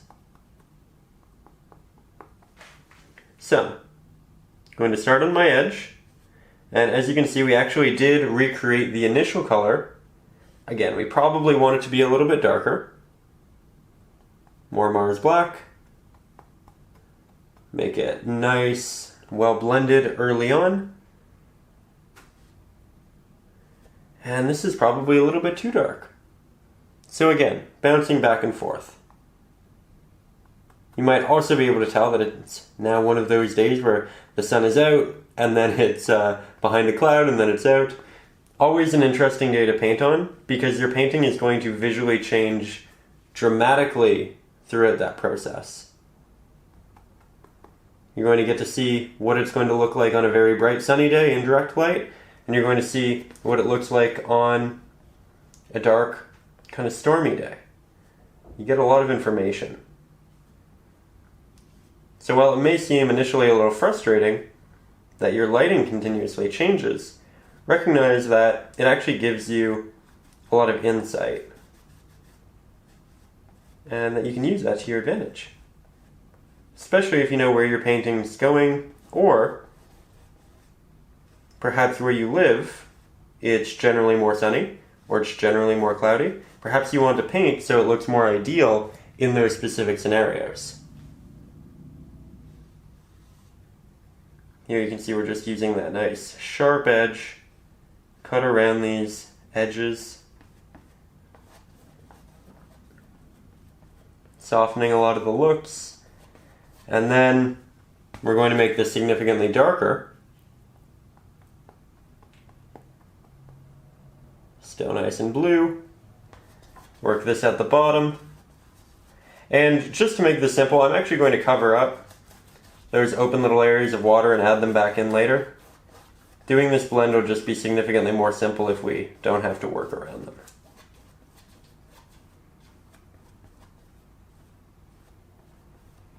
So here we go.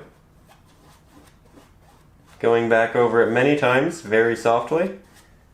Just creating that gradient, and now you can see that it does get darker and then slowly turn to be a bit brighter. We can also put that brush aside, grab our smaller one, and because we have this pigment now on our palette, we can grab some of that,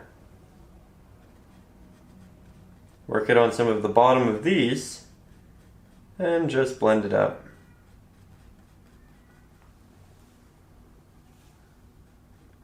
Very simple. I'm relieving pressure as I move up, that way it becomes more transparent. You get that nice transition.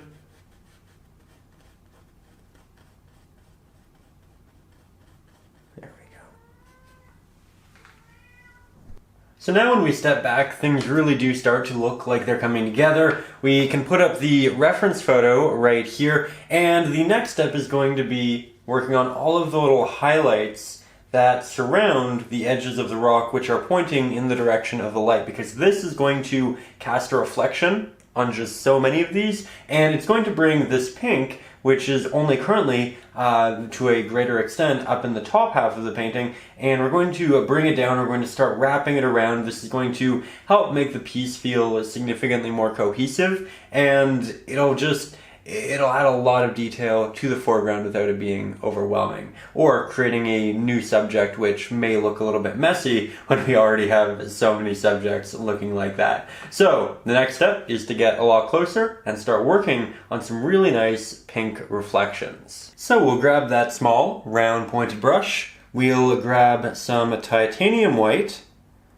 move that right here, and then I think I'll start with, again, about half and half of our primary red and our cadmium red light hue. If you want it to be warmer, you can go with just the cadmium red light hue. If you want it to be a bit more cool and blend in with the blues, then you can go with the primary red. But the primary red is going to look a lot more saturated in conjunction with the titanium white than the cadmium red light hue will. So here you really do have some decisions to make, none of which are wrong, but you do have some option.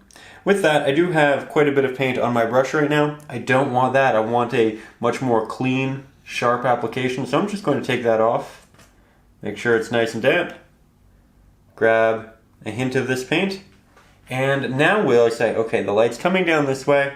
Might use my pinky finger to kind of brace my hand here on the canvas, and I'll follow the edge of some of these. And you can see I'm bringing it in, actually. So we're not just outlining, and I'm also not going around all of the bottoms. I will with some of them that I do think will catch a little bit of light, but this back area, for the most part, isn't going to receive this highlight. You might also worry that when you're painting it right around all of the water that has a real pink reflection, that it'll just get lost. And that's a fair feeling, but it really won't look bad. It is okay, and it makes sense that it'll be there. So here's another good example of an area where we want to move it on the outskirts with the pink, and then over more of the rock. We can do a little bit of a blend in, like that. So far, so good. Let's grab some more of our colors, that way we have something to work with. Do a nice blend. Maybe make it a little bit more white. Don't want it too saturated.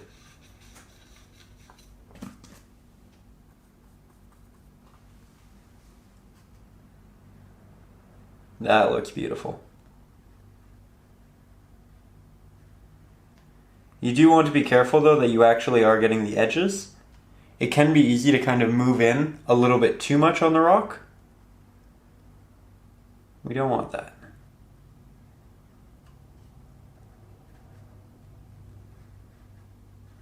There we go. This is a process where you're going to want to be pretty meticulous. Don't want to rush through it. You want some nice, fine, clean lines. That's really nice.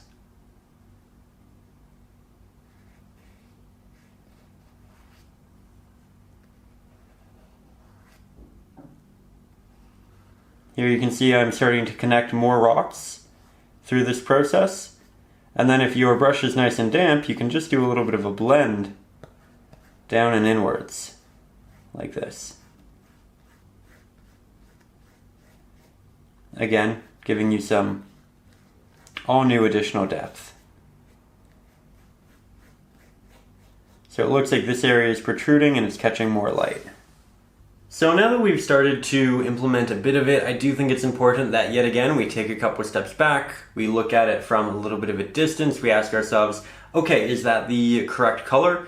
Are we incorporating enough of it? Are the lines too thick, too thin? And at this point, I really do like our selection of color. I do think it's adding to it nicely. The more we do, I think the more natural it'll look. But I do think that my lines are a little bit thick through here and here. So I'm going to watch that in the future. I'm going to be a bit more careful and just try to make things a bit more fine. Generally, the best way of going about that is by, again, making your brush fairly damp, doing a couple of layers, but barely applying any pressure with the brush, because the more pressure you apply, the more the bristles start to spread out, and that is when you end up with a larger stroke. So we're going to apply very minimal amounts of pressure. We're going to keep our brush quite damp, and we're going to continue adding these beautiful little effects. So let's jump back into it.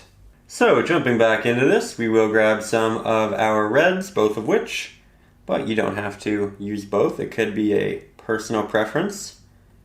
Get this all mixed up. Make sure we don't have too much additional paint on our brush. Grab a little bit of that, and now we'll head right back in here. And again, with very minimal amounts of pressure, we're going to start working inwards on these. I'm also going to try to not put my hand in front of the canvas. Here you can see I'm really starting to work these in. This is essentially for all of the protruding areas, catching a lot of light. The amount of those is really up to you. I'm just kind of looking at the reference photo. There we go.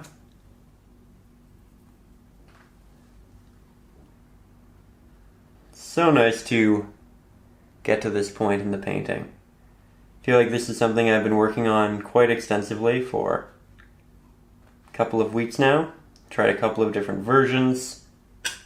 Definitely went through multiple iterations.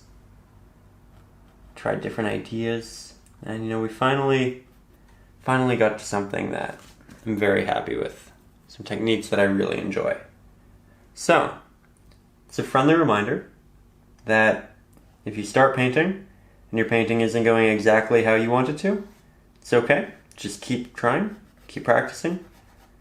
Try to ask yourself what's not working about it, and then continue to progress from there. As long as we learn from what isn't working, then it's a beneficial experience, and it will improve our future.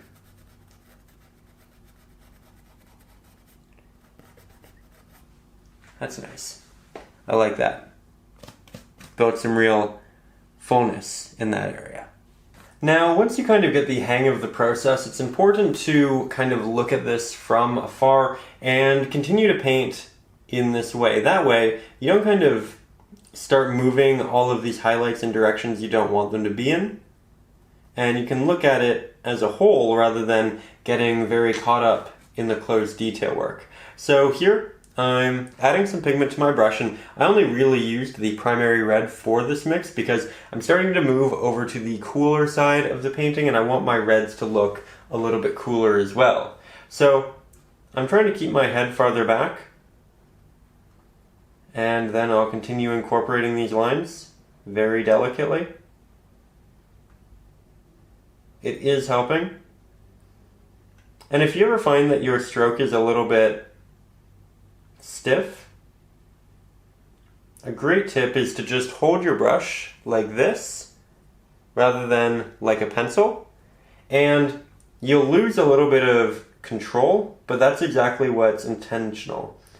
There we go. A little difficult to do while talking. It's just going to make it look more natural, give it more of a flow.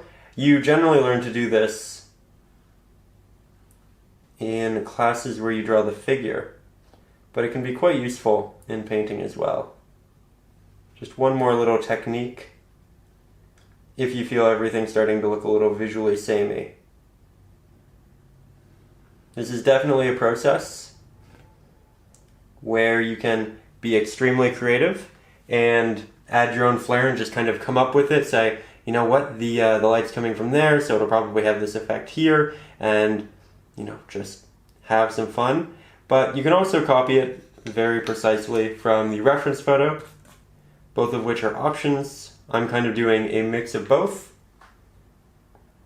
And I guess on the note of the reference photo, I would just like to say a big thank you to everyone up over on Patreon. You can get the reference photo up over on Patreon, but the reason I'm able to do these longer lessons, spend the time redoing a painting 2 or 3 times, is because of the support up there and everybody who generously does just kind of help keep the lights on and ensure we can continue doing what we do. So big thank you to everyone who is up there making a difference and ensuring that all of the lessons I put out are lessons I believe in, lessons I care about.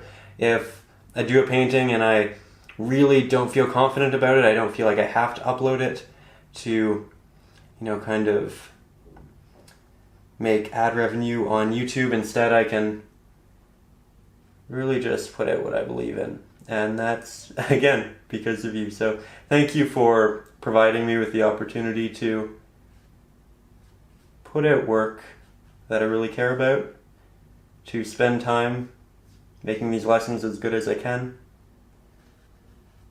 Means a lot. And, just really thank you. But I guess this all started with the note of the reference photo. So if you are new to the channel, this is your first video here, we do have a Patreon page where you can support the channel, but up there you can get the reference photos, the traceables.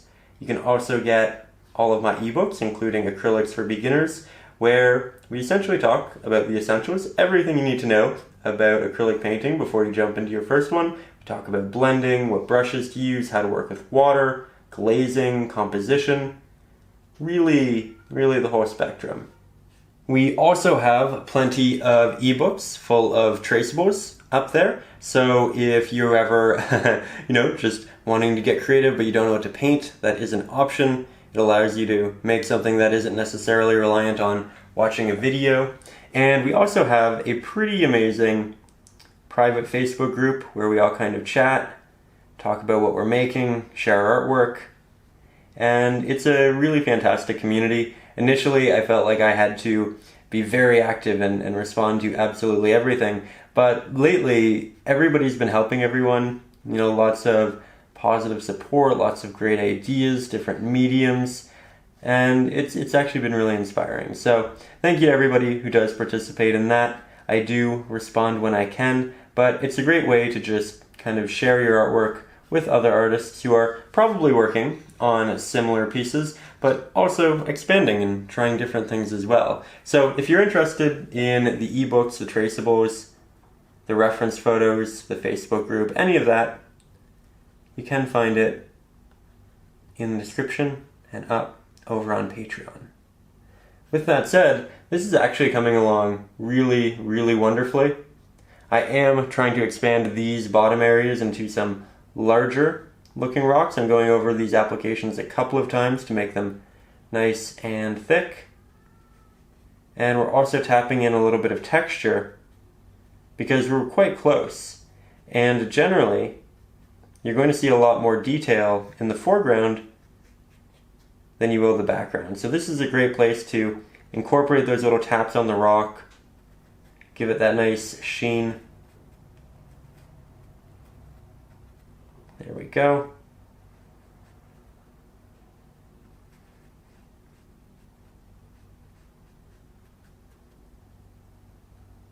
It's really fun just working along the edges. I often find there's a part in every painting where you can kind of just relax and create.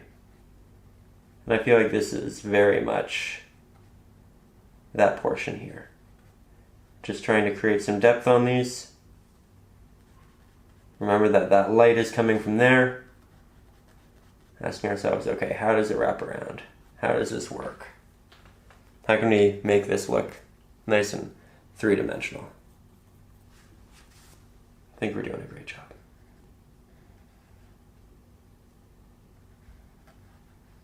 And I'm also really lessening the amount as I move over to this left-hand side. But we are doing hints here and there.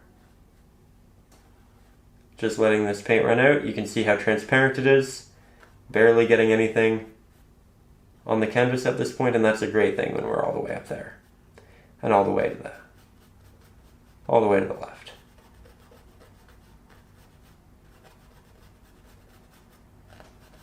Here I'm blending some of these down, just very softly, building up those pink highlights on these beautiful blue reflected rocks.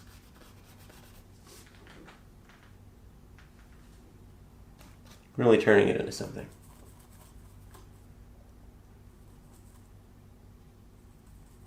Remember, as we get farther back to the left, we use more of the primary red. We'll do a much better job for you.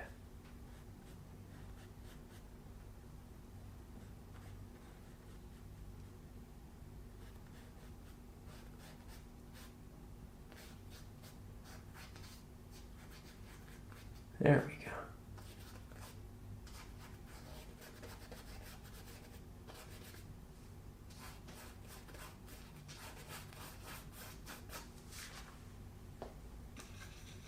Now, so far, so good. Things are coming along nicely, but as you could tell when we were fairly up close in some of these areas, a little bit of it did look a little bit rough. You could tell that there were a lot of brush strokes, and we can just go back by taking a little bit of Mars Black, a little bit of our Ultramarine Blue, Titanium White. We'll work all of these together, as you can see right there. And we can actually just repaint in these colors over the areas that did get a little bit more messy and out of control. So we can just kind of go back and forth until we have the balance that we want. Like I talked about earlier, one of my biggest pieces of advice, I suppose, would be to just kind of overdo things and then work backwards. That way you know exactly how much of each subject and application you really want in your final piece. And this is definitely working out quite well. Things are starting to look significantly more clean. Strokes look more purposeful. And we're really getting there. In some scenarios, I'm taking out the pink altogether if I just don't feel it's necessary for that area. If I feel we have too much in any area. And now I'm getting to the point where it's a little difficult to find areas, which is wonderful. It means we're doing a good job.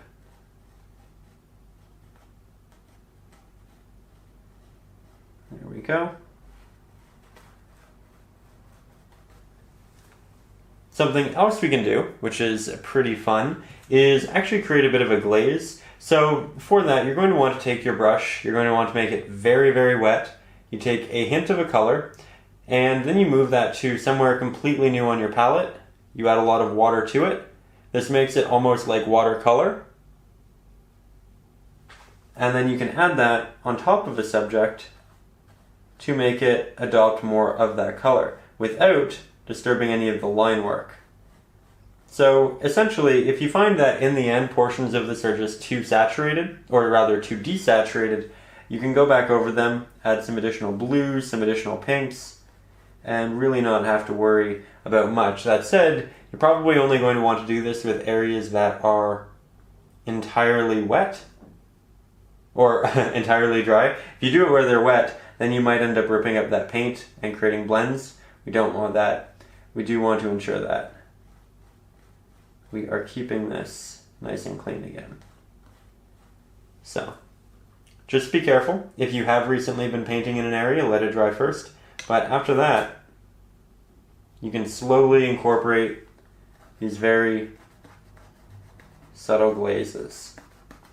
And you can build them up over time to be less subtle, but generally if you make them very watery initially, they're going to be almost not super noticeable, and that's ideal because it gives you more control.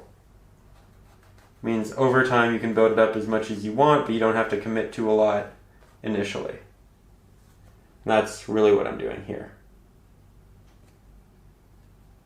I have the camera pretty far back. That way you can see how it affects the painting as a whole rather than one area specifically.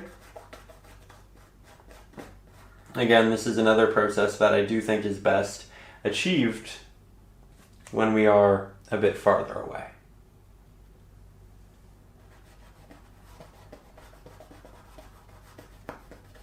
And here I am just using a blue, trying to help make things look a little bit more cool.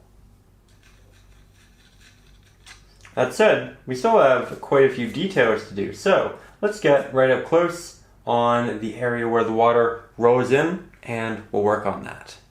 So here we have something quite interesting happening. When the water rolls into this area right before you get almost that glassy reflection, we have a little bit of a shadow that happens right here because the light is coming this way, and then there's going to be that little edge of water that kind of goes down like that. It of course is facing the opposite direction of that, and therefore it does appear quite a bit darker. Now we're going to mix a purple out of our ultramarine blue, our cadmium red, our primary red. I'm going to mix all of these together. Maybe a little bit more primary red, a little bit of titanium white, Mars black, using everything on the palette right now. We don't want anything hyper-saturated, but we also want it to have a little bit of color. So we'll grab this. We'll go right underneath our separated line through a myriad of little taps, just bring that all the way over here. And I'm doing this through taps rather than a singular line because I want it to look partially like it's moving. We don't want it to be perfectly clean. We want more happening than that. You can also move little bits of it up in here to show that there are miniature waves which are also catching no light. Therefore, we just have shadow. There we go. I'm going to make it slightly darker now. Just a little bit of it. I'm going to put this at the very bottom of that new application. That way it has a gradient as well. And that turned out really nicely. Just going to move it over here. And then we're going to start making that a little bit more blue. So work that in. Make sure our brush is nice and clean after the blend. That way we can make very small, sharp impressions.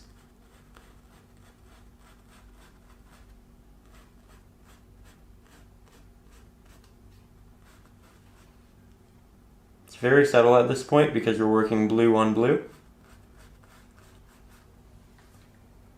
And now we can start adding a little bit of a highlight to the top of this water, little areas that are rippling. So for that, we're going to use the titanium white and grab a little bit of our blue. Just like that. Clean our brush.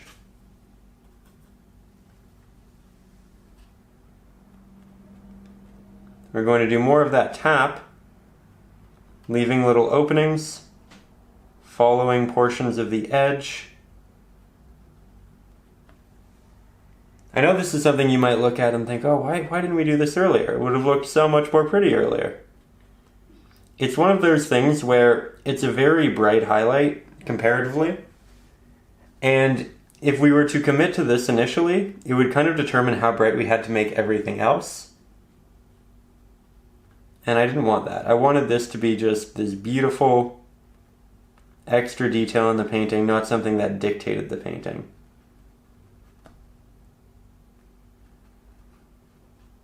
You can see just how large gaps we're opening here. And I'm going to do almost none of it on this side as we get towards the edge.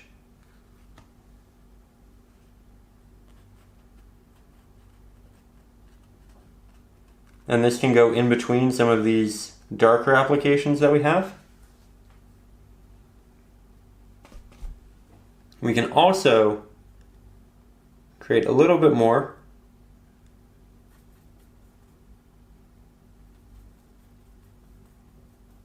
Take it off. And just do some nice little taps in the distance around the edges of our other rocks. Big structure here. That way it looks like the water is hitting it as well. Being very subtle. It's quite watery. But it's a nice little effect, isn't it? Can make it brighter. Go back over a couple areas. Looking to make the middle the most prominent. Generally, compositionally, when you break things down into the rule of thirds, you have your painting divided into 9 different quadrants, and you want to generally put your main subject on one of the 4 areas where you have those crossed lines, because it's a bit more dynamic, keeps the eye moving throughout the piece, and generally, when you put a subject right in the middle, it can be a little stagnating. It doesn't, have that dynamic nature generally, but you can do things with the background and the surrounding areas to interject that movement and create that interest. So with this, we have our main subject directly in the middle of the painting, generally a no-go, but because there's so much movement down here with all of this and with our clouds, we can actually have something much more stagnant, and it's actually something that needs to occur so that the painting doesn't feel too busy or too messy. So I am trying to bring more attention to this middle area than I normally would with a painting. There are exceptions to every rule. This composition is definitely one of them, but this is definitely a great area to kind of try to enhance. And we're going to do so with these highlights in the water.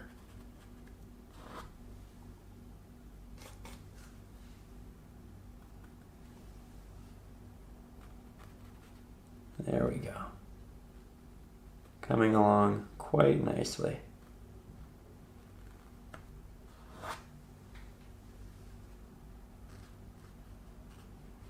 You can see I'm kind of working along the edge here.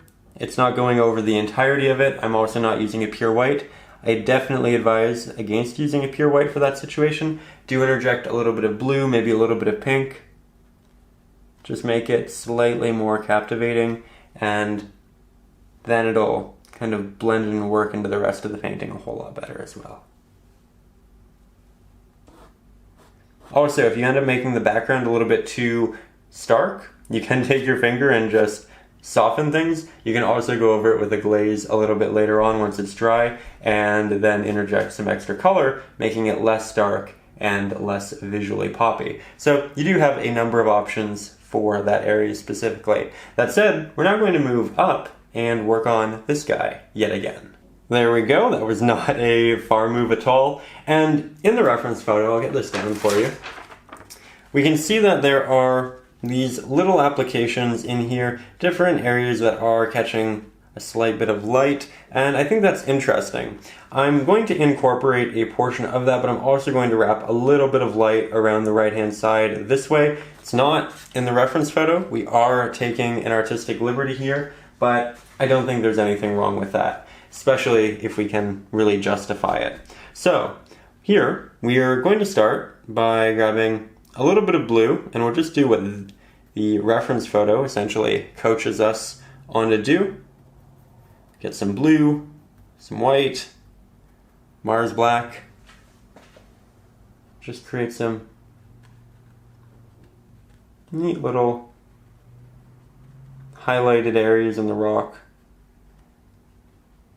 Going to try to separate these to a good extent. Make some of them more horizontal, some of them more vertical. These are just the edges of the rock catching highlight. That's all it is. And if we don't like any of the applications we make, that's fine. Very easy to cover this up with just a little bit more paint. So, we can also do a little bit over here, as this is protruding, it'll catch more light. Down in these areas is another great area for it, as the legs will also be affected in an interesting way. So, now we'll kind of add some of our own fun flair to it. I'll grab some cadmium red light hue, the warm one. Grab some titanium white, mix that up.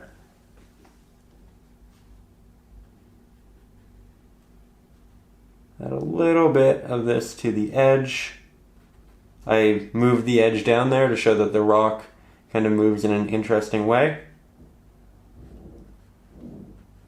Here we go again, working those edges. We can work it, and I'm going to try not to do much of a blend though.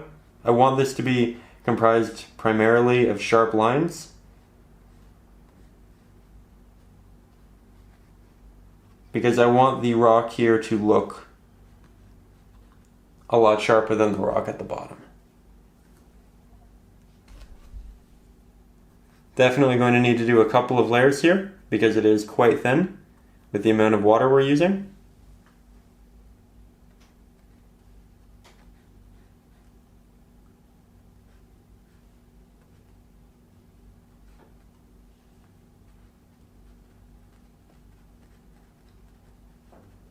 There we go.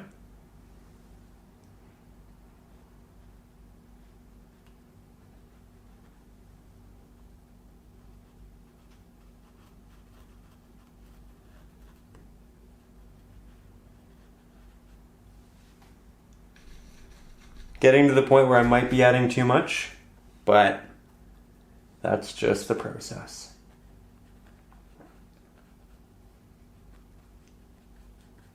You know what? I will commit to adding too much.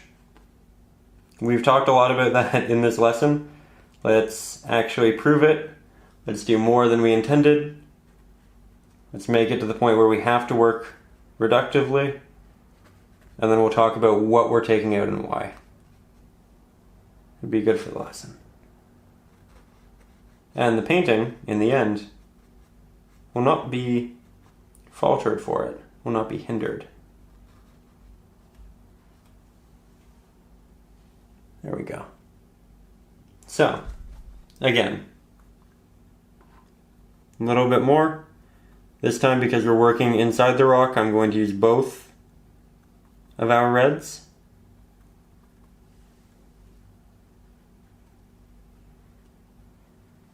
I did not take the pigment off of my brush, which is making these strokes harder to make, but it's also much more opaque. So it's a bit of a trade-off.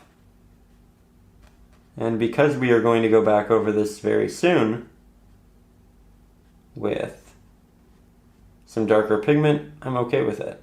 We're going to have to cover fair portions of this soon anyway. Here I'm just doing lots of little taps, working my way over to the left, creating this very rocky texture, connecting different portions.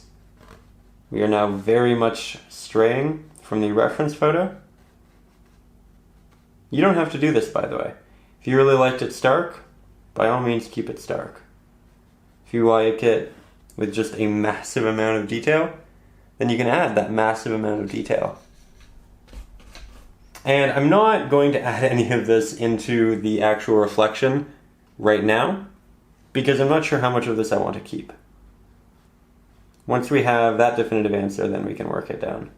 But it would be quite a bit of additional unnecessary work if we were to recreate all of these strokes at the bottom just to take out half of them, right?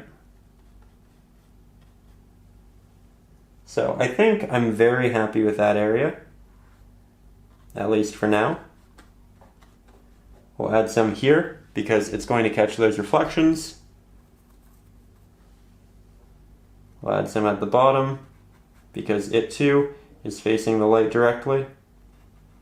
Might not be high up, but that doesn't really matter. We're just looking for things that are facing that. And now we can add some cool highlights. So we'll grab some blue, hint of our primary red, a little bit of white, a little bit of black. It's probably a bit too bright still.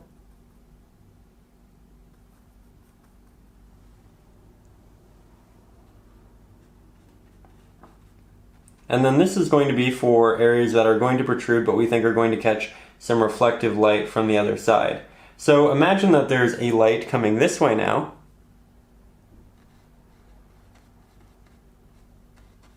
And the light, instead of casting the pink, casts this darker, muted blue.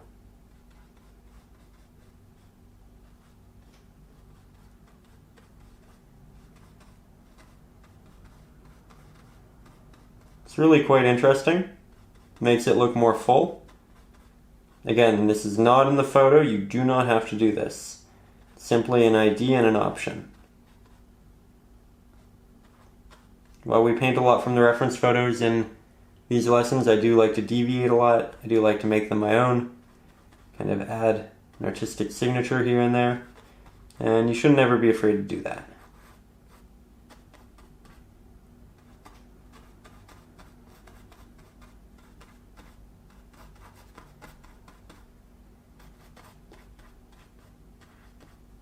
There we go.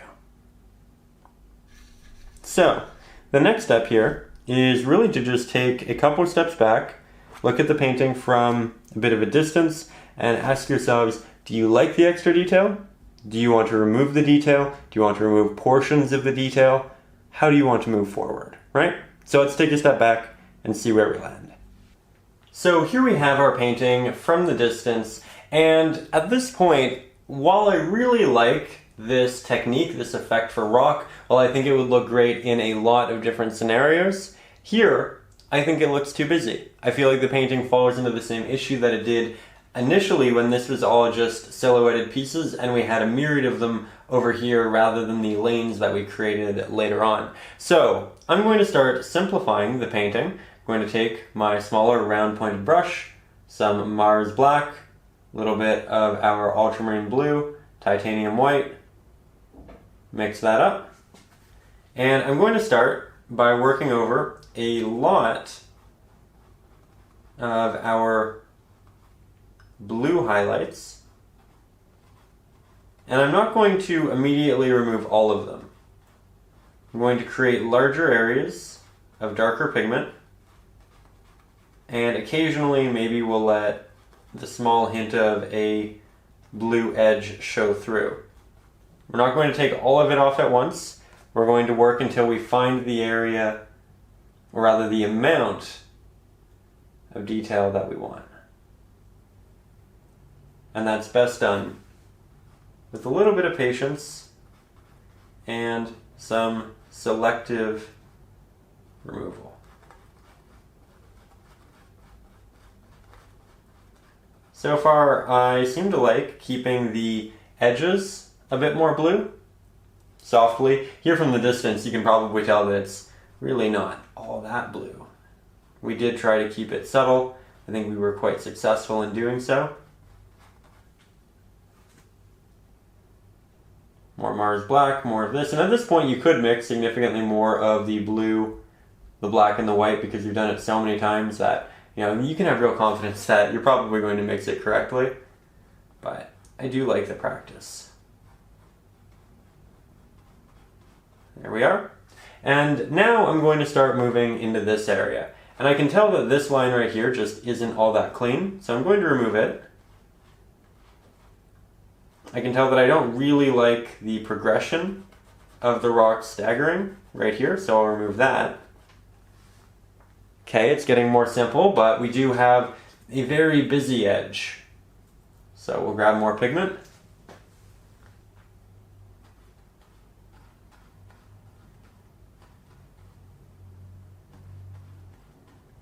Simplifying.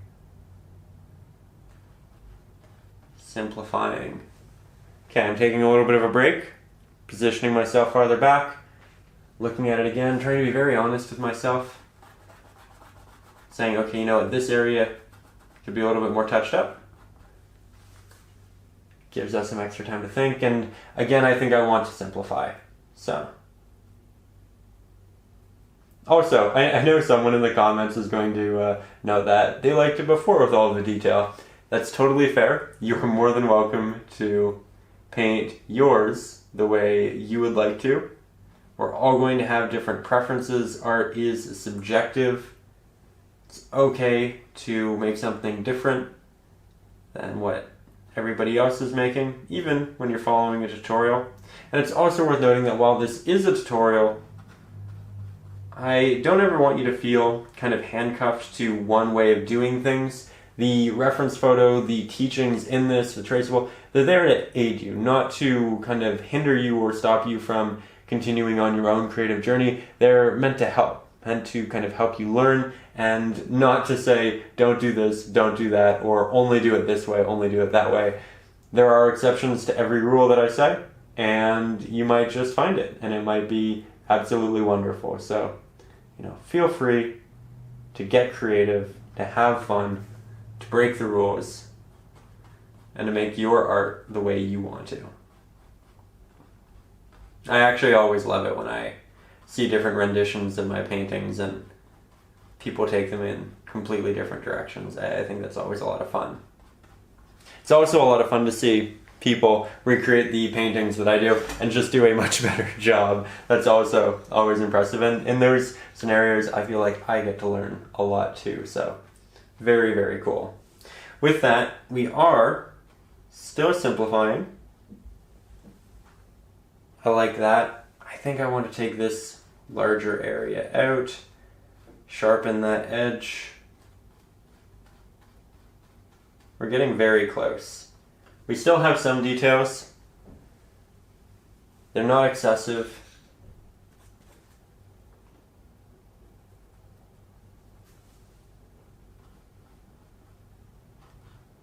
Being very selective at this point.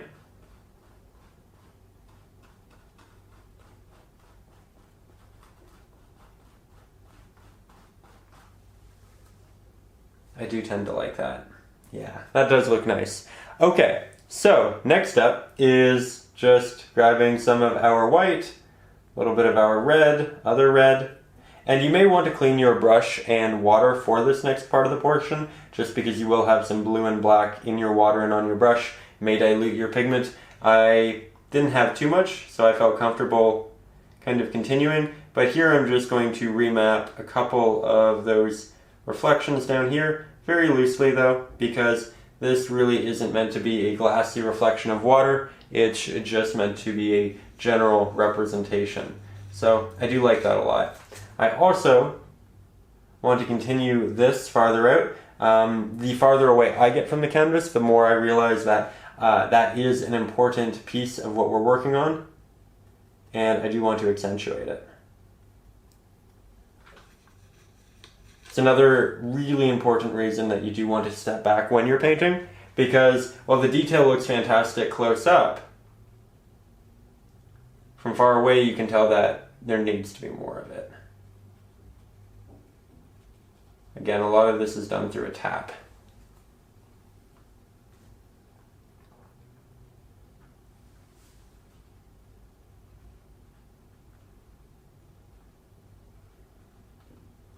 And if you do too much, it's fairly simple to walk backwards.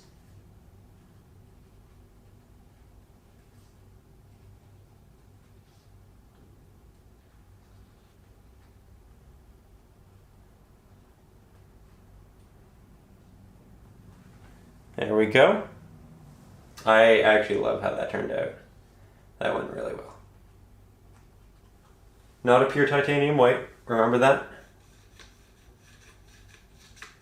And I think we're almost there. I think we are very close. We're going to get a little bit closer, clean up some of these details, and then we might just be at the finish line.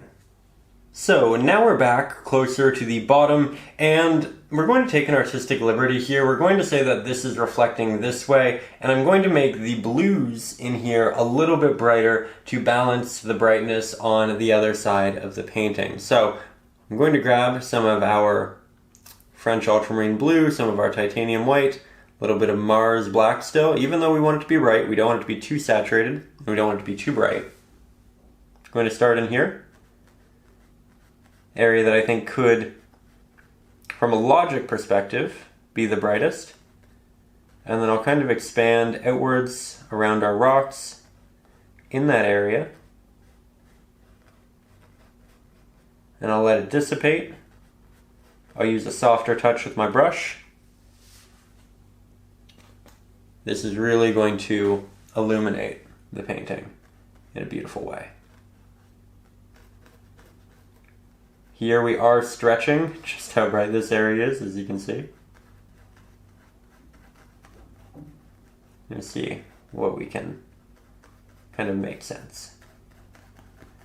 And if we make it too bright, that's okay. You can always just go back and make it darker. Don't be afraid to try things, to learn things, to make your painting all that you want it to be. I think when I started painting, I was a little bit hesitant. I was a little bit afraid I'd make a layer that I thought, oh, you know what, that looks quite nice. I don't really want to redo it. What if I mess it up? What if I ruin it? And these are feelings we all have, and they're completely understandable. But you learn through the process of trying these things. And, you know, in the end, you actually get to see the painting exactly as you want it to be. You don't always have to wonder, well, what would it look like? What if I did do that? Had I tried that there, would I be able to do this in my new painting? Be brave. Because the medium itself, it's going to let you try new things. It's going to let you make changes. It's going to be a great opportunity to learn. And that's what we're here to do, right? We're here to have fun. Here to learn some new tricks and enjoy the process. So with that, I'm also just going to add a little bit of a highlight pink over to the other side now. Turning out beautifully.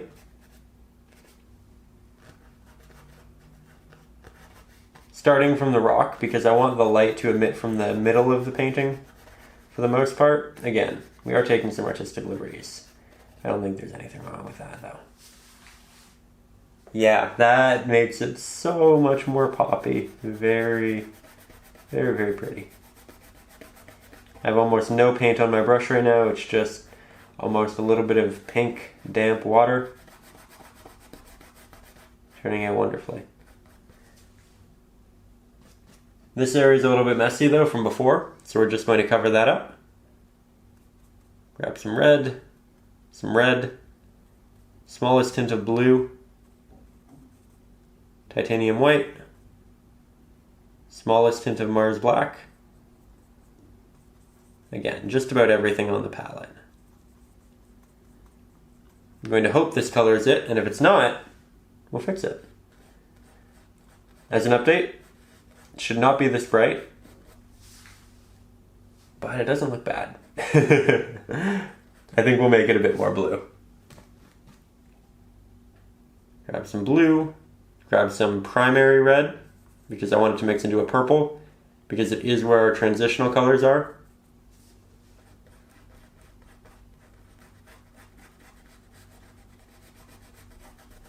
See how you can just keep changing these things? Now we can make more blue into Mars black.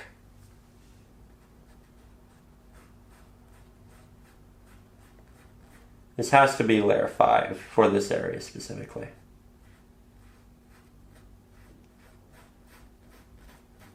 Now we have the real blend. Beautiful transition area.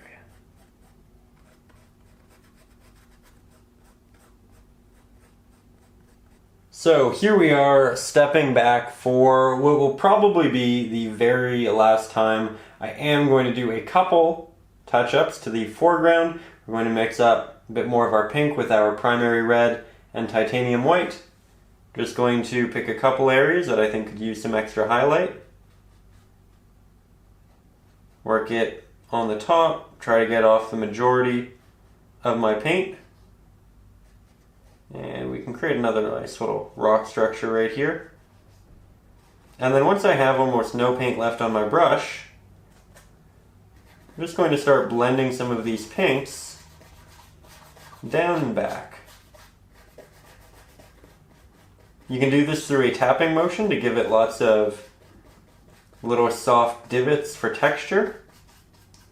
Or you can do more of a scraping motion back and forth.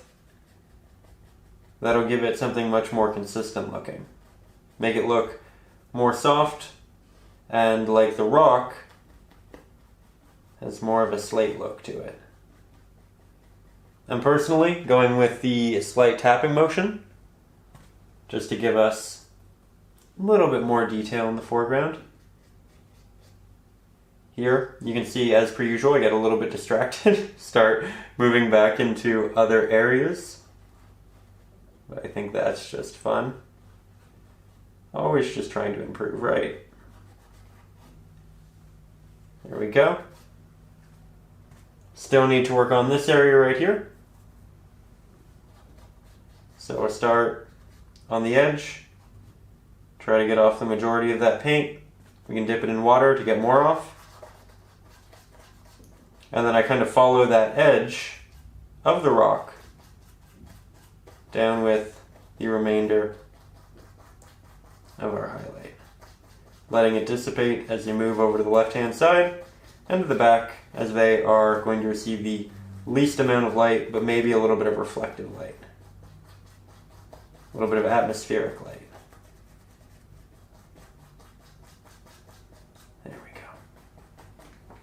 But with that, that concludes our painting lesson.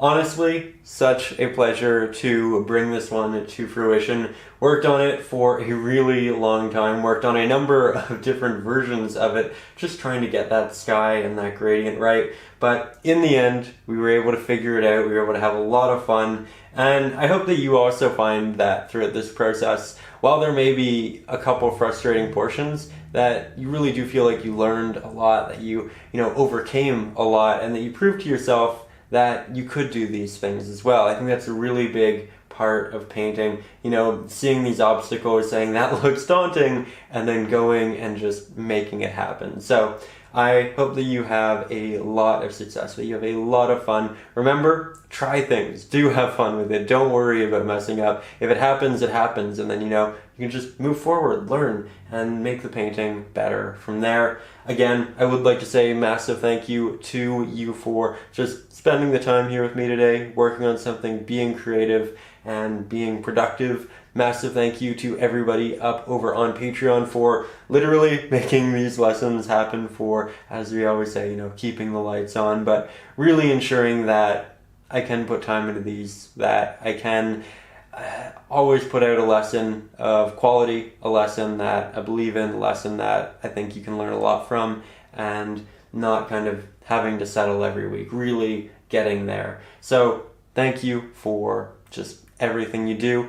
Also, to everybody who is new, remember, up over on Patreon, you can get Acrylics for Beginners, my ebook on everything you need to know about acrylic painting, composition, gradients, blending, glazing, brushes, water, all of it. Also, our other ebooks full of traceables, our Facebook group, and, just all of that fun stuff like the traceables and the reference photos. But That said, thank you for being here. I have a new really fun idea for the next painting. Then after that, we'll probably do a poll up on Patreon where you guys can vote on the next lesson. So a lot of fun things coming in the future. Really happy to get this one in the books, and I hope that you are just as proud and happy with your rendition. But again, thank you for being here, and I will see you soon with a brand new painting lesson. You stay creative.